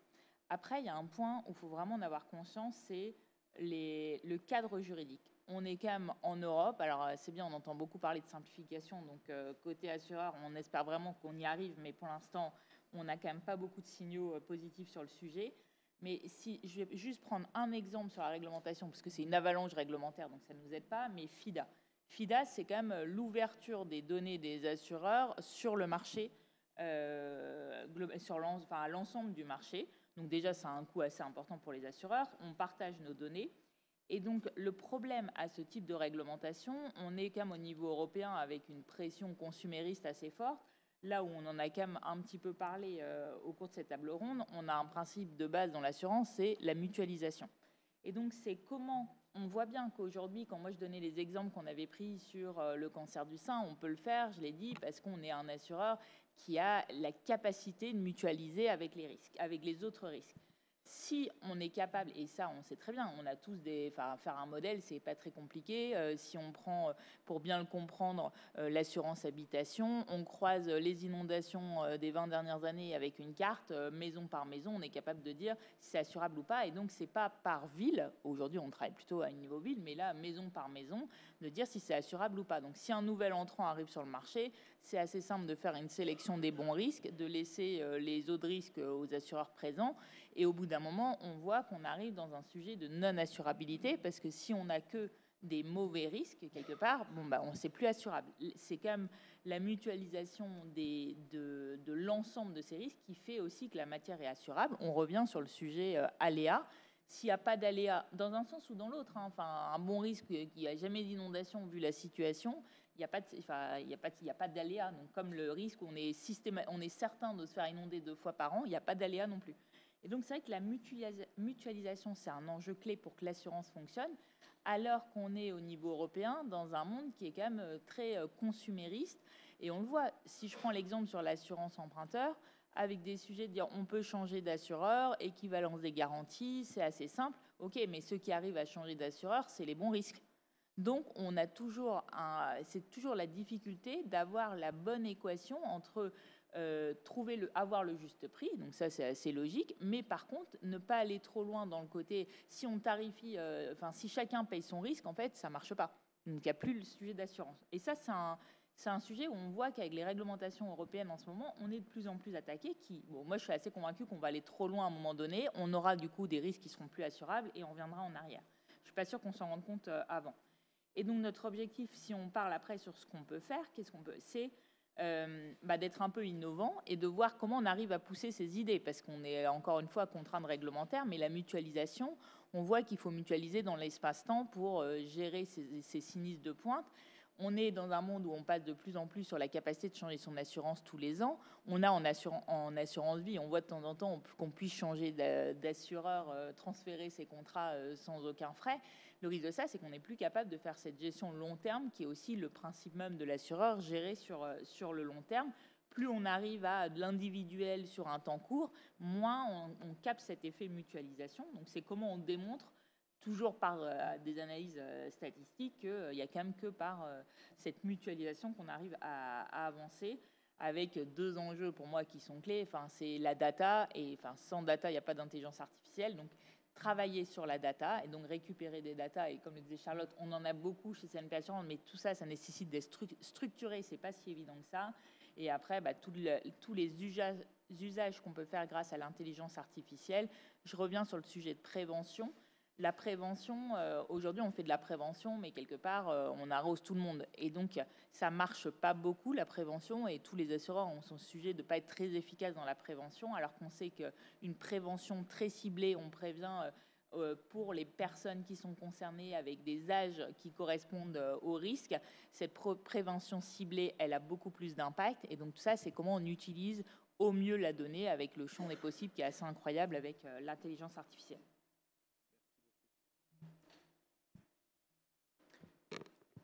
Entièrement d'accord avec Marie-Aude sur cette avalanche réglementaire qui est, à mon sens, la première des contraintes.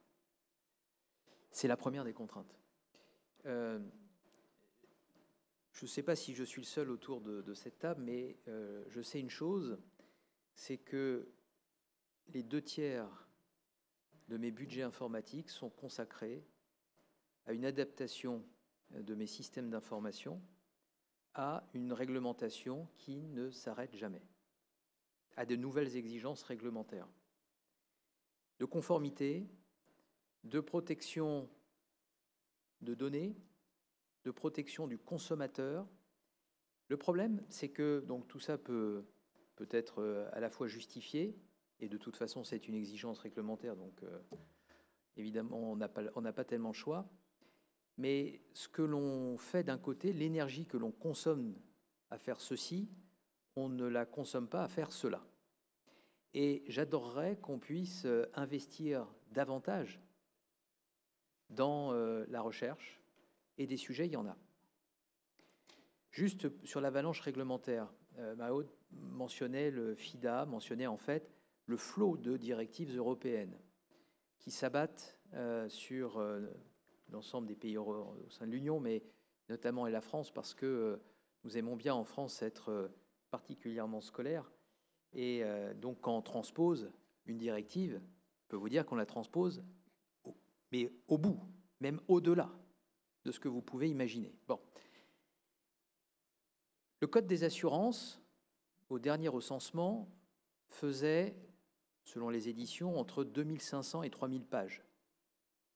Le Code des assurances, 2500, 3000 pages. Le Code civil, c'est 3000 pages. Hein.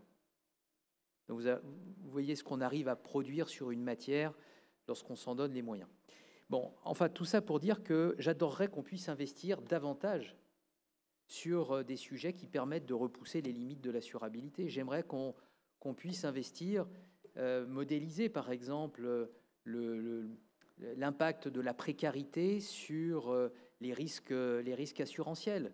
Le fait que lorsque vous avez un chef d'entreprise qui connaît des difficultés financières, et il prête moins d'attention au sujet de prévention et son risque d'assurance augmente d'un coup. Donc c'est dans ces moments-là où il faut l'accompagner, c'est pas dans ces moments-là où il faut l'abandonner. J'adorerais qu'on puisse travailler sur les biais comportementaux, les biais cognitifs qui font que une partie de nos concitoyens décident de ne pas s'assurer, et pas tellement pour des raisons économiques, mais de ne pas s'assurer, sans doute pour des raisons culturelles, d'éducation, que sais-je, j'en sais rien. Mais ça serait intéressant de pouvoir modéliser, analyser ces biais. Donc là, on est entre de l'actuariat, de la data science et des sciences comportementales. Voilà. Des sujets, en fait, il y en a énormément, sans même ouvrir jusqu'aux risques émergents. Sur les risques qui existent et qu'on connaît, comme le disait Édouard, il y a des risques historiques qu'on connaît depuis très longtemps, mais qui se trouvent aujourd'hui à trouver une ampleur, une intensité, une actualité donc renouvelée. Voilà, de la matière pour celles et ceux qui, dans la salle, ont voué ou vouent leur carrière à la recherche, de la matière, il y en a. Alors moi, sur les contraintes, je vais pas être très innovante là-dessus. Je vais parler. On a aussi des contraintes, nous, de données, de référentiels communs et de réglementation. Sur les données, on a beaucoup de données de cybersécurité et beaucoup de données sur le web, évidemment.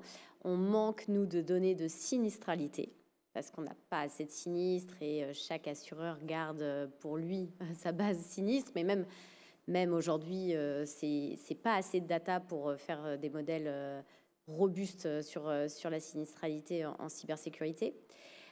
Ensuite, sur le référentiel commun, là, nous, on a travaillé avec la DGA et l'ANSSI pour faire un référentiel commun qui s'appelle le RMC, référentiel de maturité cyber. Ça marche très bien pour toutes les entreprises de la BITD, de l'armement, mais c'est pas aujourd'hui répliqué partout. Et il y a d'autres initiatives qui s'appellent le Cyberscore qui sont encore différentes. Donc ça aussi, en France, on a l'habitude de lancer plusieurs initiatives en parallèle et d'avoir des difficultés à les uniformiser. Et enfin, sur la réglementation et la mutualisation, moi, je rêverais que l'assurance cyber soit obligatoire pour les entreprises. Il y a l'État pousse. Grâce à la loi LOPMI, déjà, on a quand même éclairci le paiement de la rançon, le fait que les assureurs peuvent dire qu'ils remboursent la rançon. Donc, il y a des avancées, mais même si on pousse beaucoup l'assurance auprès des collectivités locales et des hôpitaux, pour qu'il y ait une certaine mutualisation, il faudrait que ce soit toutes les entreprises qui soient soumises à cette obligation. Et on entend parler de Nice 2, DORA, mais c'est pas encore très clair qui rentre dedans ou pas, et ça ne sera pas toutes les entreprises. Et donc pour qu'il y ait de la mutualisation, il faudrait qu'il y ait des bons risques et des mauvais risques, et que tout le monde soit obligé d'être assuré, comme disait Marie-Aude. Merci Charlotte, merci à tous. On va prendre quelques questions. Moi, ce que je retiens pour nos étudiants et tous les personnes qui réfléchissent à au fait de repousser nos frontières d'assurabilité, c'est qu'il faut être plus stochastique, plus innovant, plus simple et plus entrepreneur. Je pense que ça fait un bon programme pour nos étudiants. Merci beaucoup.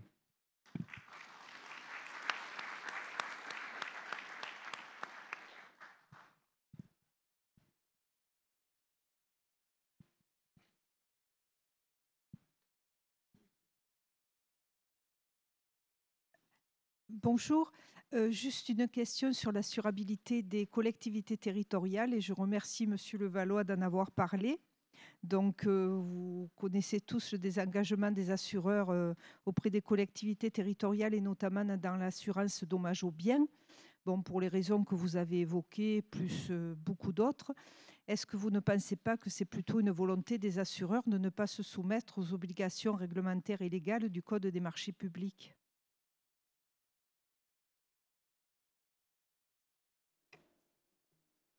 En fait, ils s'y soumettent. Simplement, c'est que dans une procédure d'appel d'offres telle qu'elle est définie par le Code des marchés publics, et d'expérience, c'est qu'à la fin des fins, c'est toujours l'offre la moins disante, ou la mieux disante en termes de tarifs, mais la moins disante donc en termes de couverture et de service qui l'emporte. C'est mécanique.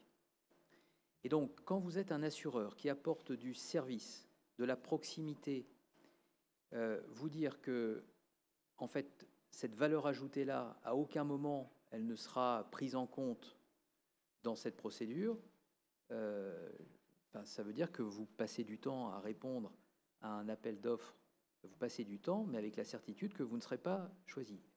Or, nos activités, qui sont des activités économiques où on doit, à la fin des fins, quand même au moins trouver l'équilibre, un équilibre économique, fait que lorsque vous avez la certitude que ça ne passera pas, vous faites autre chose. Je pense que le sujet, sur ce point-là, il y a évidemment une lourdeur liée à cette procédure, et je pense que l'une des voies pour essayer de décontracter le marché, c'est bien de simplifier cette procédure d'appel d'offres. La deuxième, en tout cas un autre axe, c'est un axe où on transformerait, j'allais dire, la vision du risque pour en faire en sorte que l'élu qui veut assurer sa commune ou la collectivité territoriale travaille la prévention. C'est-à-dire qu'il soit sensibilisé aux risques auxquels la commune est exposée. Un peu comme un chef d'entreprise. Et du reste, je pense que c'est la solution. Si demain, on traitait ou on considérait ce risque des collectivités territoriales un peu comme le risque d'entreprise, qui sont d'ailleurs très diverses, les risques d'entreprise, petites entreprises, grandes entreprises, du risque cyber, du risque exposé à du risque climatique, il y en a tout, comme pour les collectivités territoriales. Sauf que le chef d'entreprise, lui, il va avoir cette intention à la fois de connaître son exposition au risque et de protéger son outil de travail. Et donc de prendre des mesures de prévention. Et aujourd'hui, cela, c'est pas totalement partagé, cette démarche-là n'est pas totalement partagée du côté des collectivités territoriales. Donc il y a un peu de chemin encore à parcourir. Sans doute de part et d'autre. Merci.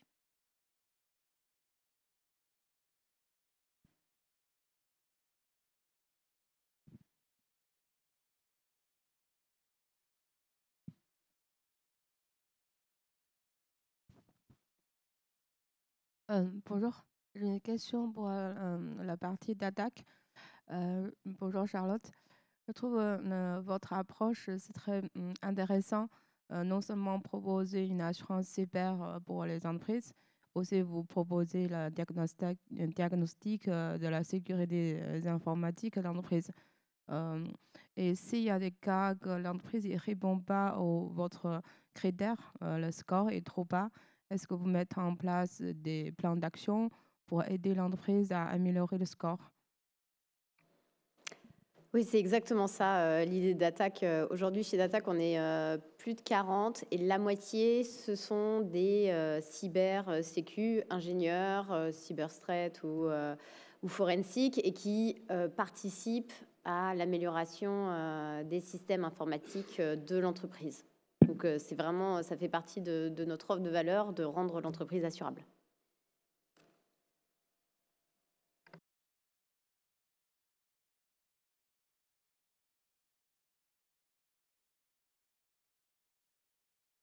Merci. J'avais une petite question pour Monsieur Vieillefond. Vous avez mentionné tout à l'heure le fait que les toutes petites zones pouvaient avoir un impact très fort au niveau sinistralité pour le régime CatNat. Et bon, vous avez parlé du risque de crue, par exemple, de la Seine.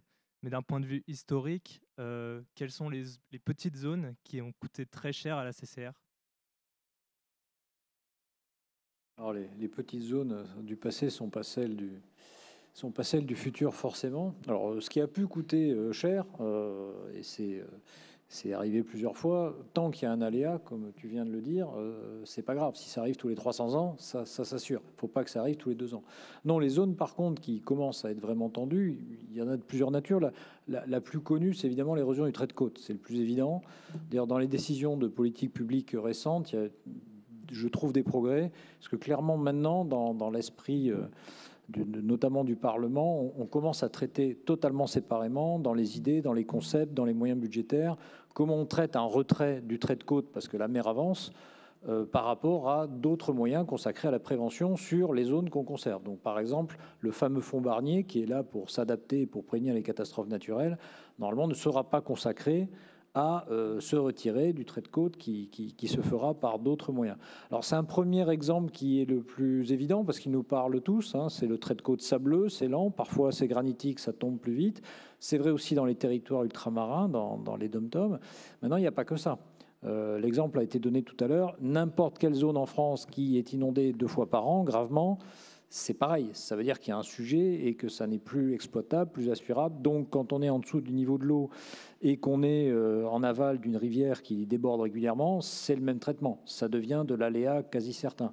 Alors ça peut être près d'un fleuve, ça peut être dans une zone de ruissellement en aval, puisque aujourd'hui les cartographies françaises sont très orientées débordement et beaucoup moins ruissellement. C'est le deuxième exemple. Et le troisième, alors que j'évoque, parce qu'on a tous en tête les inondations assez terrifiantes qu'on a vécues dans le sud, évidemment, avec la Vésubie par exemple, mais dans le Nord-Pas-de-Calais, il y a un peu plus d'1 an. Et l'autre exemple aussi dont on parle peu, sur lequel on est un peu plus modeste, mais qui est très risqué aussi, parce que par ailleurs, il y a un risque sur la vie humaine, c'est certaines zones de montagne.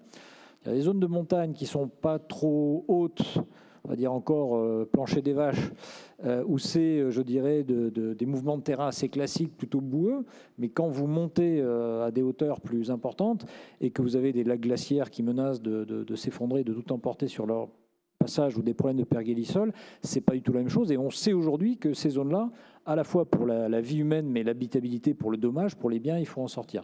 Donc ce sont les 3 exemples que je cite régulièrement. Je pense qu'on a besoin en France d'une cartographie nationale, opposable, réglementaire, suffisamment précise et granulaire pour que tous les Français, tous les citoyens soient considérés de la même façon partout sur le territoire. Hein. C'est l'esprit de la Constitution et de son préambule de 1946. Il n'y a pas de raison d'avoir un traitement différent selon que vous êtes dans les dom-toms, que vous êtes au bord de mer dans l'Atlantique, en Méditerranée. C'est très important d'avoir une cartographie qui, pour le même problème, donne la même solution et également les mêmes obligations de retrait, d'adaptation, de prévention. En tout cas, ce sont les 3 exemples que j'ai en tête.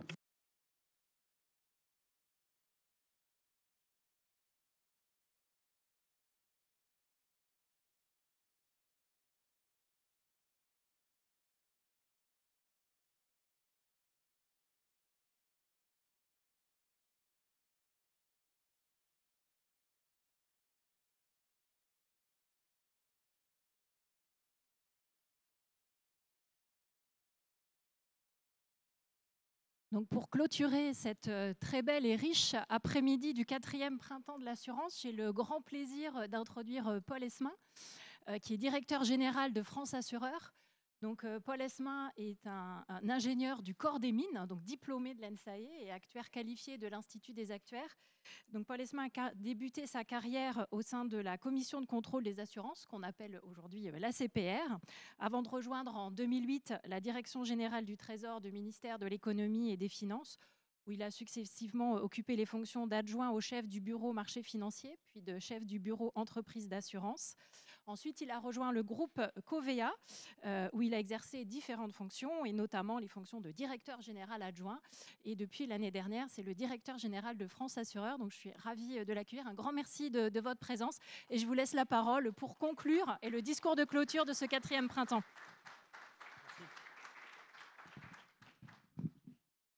Je vais m'efforcer d'être plus stochastique. C'est vrai que c'est dans l'air du temps, c'est ma résolution pour ce printemps. Je ne sais pas très bien ce que ça veut dire, mais je vais essayer. Enfin, je suis très heureux d'être avec vous pour conclure cette 4e édition du Printemps de l'assurance. J'aimerais commencer par vous donner un chiffre, un nombre plus exactement. 251.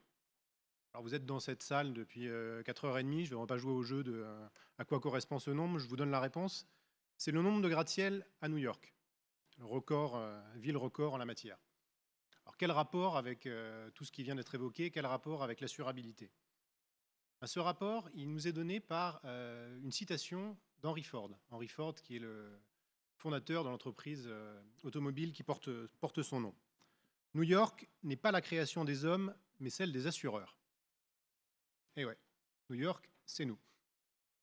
Sans les assurances, il n'y aurait pas de gratte-ciel, car aucun ouvrier n'accepterait de travailler à une pareille hauteur. Aucun capitaliste n'investirait des millions pour construire de pareils immeubles qu'un simple mégot peut réduire en cendres. Sans les assurances, personne ne circulerait en voiture. Un bon chauffeur est conscient qu'il court à chaque instant le risque de renverser un piéton. En fait, je pourrais m'arrêter là. Car cette citation dit tout. Elle dit tout sur l'importance de l'assurance, elle dit tout sur l'importance de repousser les limites de l'assurabilité. Je vais quand même essayer d'aller un cran plus loin. Le thème de cette dernière table ronde, c'était justement repousser les limites de l'assurabilité. Vous l'avez compris, en réalité, c'est l'exigence de toujours pour les assureurs. Ce n'est pas quelque chose de nouveau. Là, la nouveauté, et tu l'évoquais tout à l'heure Arthur, c'est qu'aujourd'hui, les Français sont de plus en plus conscients du sujet. Alors, est-ce que c'est lié à la pandémie? Est-ce que c'est lié à la multiplication des événements climatiques? Je ne sais pas, c'est difficile de faire la part des choses. Toujours est-il, tu citais le chiffre, il y a 2/3 des Français qui se déclarent sensibles à ces questions. Ce qui est intéressant de voir, au-delà de la valeur absolue, c'est comment ce pourcentage évolue dans le temps. Si on remonte à seulement 2 ans en arrière, on était seulement à 50%. Donc il y a quand même une évolution de la perception du risque de ces questions qui est absolument majeure et qui est forcément significative quand on parle de ces ordres de grandeur. Beaucoup a déjà été dit, je vais essayer de ne pas être redondant avec ce qui a été évoqué dans cette brillante dernière table ronde. Il me semble, pour prolonger le propos, que quand on parle d'assurabilité, il faut prendre en considération 3 dimensions, au moins 3 dimensions. La première, c'est le temps. Et pour s'en convaincre, je pense qu'il est intéressant de regarder le développement de ce qui est aujourd'hui le premier marché, la première branche plutôt d'assurance, à savoir l'assurance automobile. Si on fait un petit voyage dans le temps, l'apparition, la création, la construction de la première automobile, c'est 1883. Il a fallu attendre plus de 40 ans pour avoir le premier contrat d'assurance auto. C'était en 1929 aux États-Unis. Je fais encore un bond dans le temps, on arrive à la loi sur l'assurance obligatoire en France, c'est 1958. Si vous mettez ces 3 dates bout à bout, vous voyez que pour arriver à un marché d'assurance assurance automobile mature, on a disposé d'un laps de temps, si j'ose dire, de 75 ans. C'est absolument considérable. Alors évidemment, les voitures de 1883 n'avaient pas ou peu à voir avec celles de 1958, mais il y a eu une capacité à accumuler de la donnée au fil du temps pour maîtriser, pour comprendre le risque. Il est clair que sur d'autres risques aujourd'hui, on n'est pas du tout dans cette situation. On évoquait le risque cyber. À l'évidence, on est dans une situation qui est complètement différente. On ne va pas attendre 75 ans pour avoir une couverture contre ce risque qui soit perçu comme adapté. Et on est dans un risque qui se développe vite, qui est mouvant, qui change assez rapidement. Et donc, vous voyez que finalement, l'enjeu pour les assurances, pour les assureurs, pour les assurés aussi finalement, c'est pour ça que je prenais cette première dimension du temps, c'est certes de répondre aux besoins d'assurance, mais de le faire avec une vitesse qui soit cohérente avec les besoins de la société qui aujourd'hui sont beaucoup plus rapides que ce qu'on a pu connaître au siècle dernier. La deuxième dimension à considérer, c'est l'espace. Alors ça a largement été évoqué au cours de la dernière table ronde. Il y a une réalité, c'est qu'en assurance, et probablement plus encore en matière de réassurance, on a rarement raison tout seul. Souvent dans la vie, on a rarement raison tout seul. Mais je pense que ça trouve beaucoup à s'appliquer en matière d'assurance et de réassurance. Vous connaissez l'adage, quand on se regarde, on se désole, quand on se compare, on se console. Je trouve que la situation de la France en matière d'assurabilité correspond un peu à cet adage, et ça a été très bien évoqué par Édouard tout à l'heure. Finalement, en comparaison avec le reste de l'Europe, on a un modèle qui est très protecteur et qui permet de repousser quand même assez loin les limites de l'assurabilité. Alors, est-ce qu'il faut s'en contenter? Est-ce qu'il faut faire cocorico et dire qu'on est arrivé à un optimum? À l'évidence, non. Mais il faut aussi voir ce qui fonctionne. Il faut aussi avoir ce regard optimiste sur la situation, de voir qu'en matière climatique, Édouard l'a rappelé, on a un système qui fait des envieux à l'étranger. Il n'y a pas beaucoup de pays développés qui ont des régimes de catastrophes naturelles, même en Europe, qui sont en général les marchés les plus matures sur le sujet. L'Espagne a quelque chose qui est un peu moins couvrant qu'en France. L'Allemagne commence à réfléchir à ça, mais on fait plutôt aujourd'hui figure de meilleur élève de la classe. C'est assez rare quand même en matière économique que la France fasse figure de meilleur élève, donc on peut quand même le souligner. Si on regarde un autre domaine que le climatique, la protection sociale, il y a 96% aujourd'hui des Français qui disposent d'un contrat complémentaire santé, pratiquement 100%, pratiquement l'intégralité de la population. C'est important à avoir à l'esprit, parce que la dimension de l'espace, de la couverture de la population, elle est fondamentale en matière d'assurabilité. On voit bien que même sans aller jusqu'à créer de nouvelles assurances obligatoires, en tant qu'assureur, en tant que fédération représentant les assureurs, on est assez prudent sur le sujet. On considère qu'on est déjà allé assez loin en matière d'assurance obligatoire. Mais on voit bien quand même que pour repousser, puisque c'est le titre du colloque, les limites de l'assurabilité, avoir une couverture large, c'est souvent très utile. C'est la raison pour laquelle on évoquait tout à l'heure la situation du risque dépendance. France Assureur, enfin les assureurs qui sont membres de France Assureur, ont mis sur la table il y a quelques années une proposition visant à essayer de couvrir ce risque dépendance. Et l'idée, ce serait de coupler ça au contrat complémentaire santé. Alors, certains vont dire c'est pas tout à fait la même nature de risque, et évidemment c'est vrai. Il y a un risque long terme, il y a un risque court terme, il y a un certain nombre de difficultés techniques qu'il ne faut pas sous-estimer.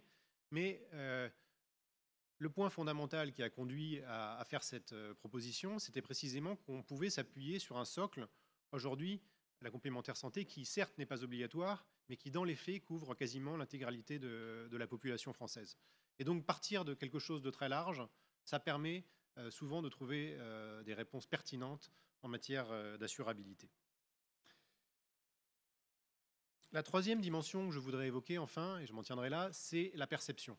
Alors c'est une dimension qui est parfois un peu plus polémique, mais je pense qu'il faut la considérer quand même.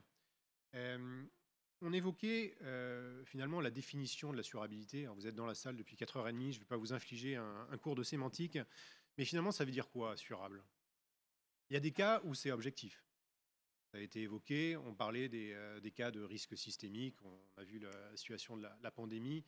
À l'évidence, je pense qu'il n'y a pas un grand nombre d'assureurs qui se risqueraient aujourd'hui à couvrir de manière illimitée la pandémie. Et s'il y a eu des évolutions des contrats ou des clarifications des contrats depuis, c'est pas pour rien. On a évoqué le trait de côte. On n'est pas dans un risque systémique, mais on est dans un risque qui est de nature non aléatoire. Et je partage tout à fait ce qui a été dit par Édouard sur le fait qu'il y a un enjeu de politique publique qui est fondamental, qui est de bien faire tracer la limite entre les risques assurables et les risques pour lesquels il n'y a pas d'aléas, qui sont en réalité certains. Je pense qu'effectivement, on va dans la bonne direction aujourd'hui. Donc là, on est sur des situations qui sont relativement objectives. risque systémique ou risque non aléatoire. Il existe aussi des risques pour lesquels la perception est plus subjective, plus discutable. Je n'avais pas l'intention de parler des collectivités locales, mais puisqu'on en a beaucoup parlé, je vais y revenir un instant. Finalement, est-ce qu'il y a un problème d'assurabilité sur les collectivités locales aujourd'hui? Les assureurs répondent non. Effectivement, en termes sémantiques, si on regarde la situation de manière plus objective possible, il y a 36 000, je crois que c'est ce que j'apprenais à l'école primaire commune en France, je pense qu'il y en a plus de 35 500 qui trouvent à s'assurer sans aucune difficulté. Donc, d'une part, le problème est circonscrit, et par ailleurs, si on regarde celles qui ont aujourd'hui des difficultés, finalement, c'est plus des mécontentements qui sont liés souvent aux tarifs, aux franchises, à des appels d'offres qui sont vus avec insuffisamment de concurrence, notamment pour les raisons qu'évoquait Franck tout à l'heure. Mais, in fine, on trouve des solutions. Donc, si on regarde une définition stricto sensu de l'assurabilité, on n'est pas dedans. On n'est pas dans un problème d'assurabilité.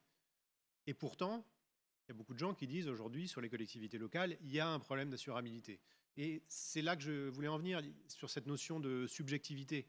C'est-à-dire que, oui, nous, on a une vision des choses. En face, il y a une vision des choses. Il faut essayer de se comprendre. Il faut essayer de s'écouter. Il faut toujours essayer de s'écouter, bien sûr. Il faut essayer de comprendre les mécontentements. Et il faut essayer de trouver des solutions à ce qui correspond par essence, par définition, à des réalités de terrain. Donc, pour conclure, je dirais que sur ce risque, mais j'ai pris les collectivités locales, j'aurais pu en prendre beaucoup d'autres, il y a fondamentalement un enjeu de perception du risque et aussi, il faut le dire, de coût.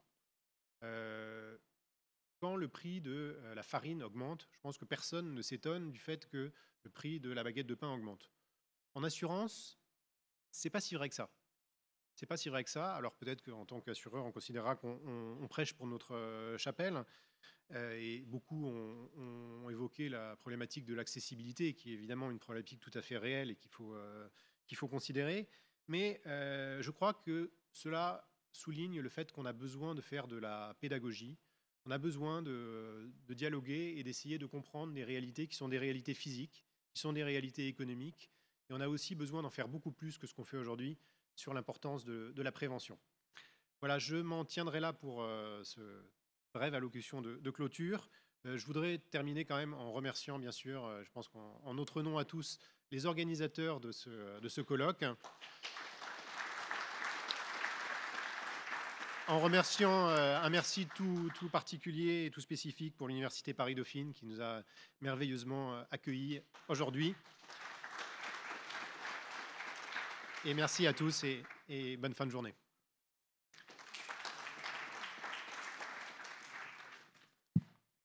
Merci beaucoup, Monsieur Esmin, pour vos mots. Je me joins aux remerciements donc, pour l'Université Paris-Dauphine qui nous accueille encore cette année dans ce très bel amphi. Aussi, nos remerciements au CEREMAD et à l'ENSAE qui vous offrent le petit cocktail qui va suivre. Surtout un très grand merci à tous nos oratrices et orateurs pour cet après-midi, parce que le succès de cette journée repose essentiellement sur vous. Un grand merci aux organisateurs et dont je voudrais quand même saluer le travail remarquable de Quentin qui a été la cheville ouvrière de cet après-midi.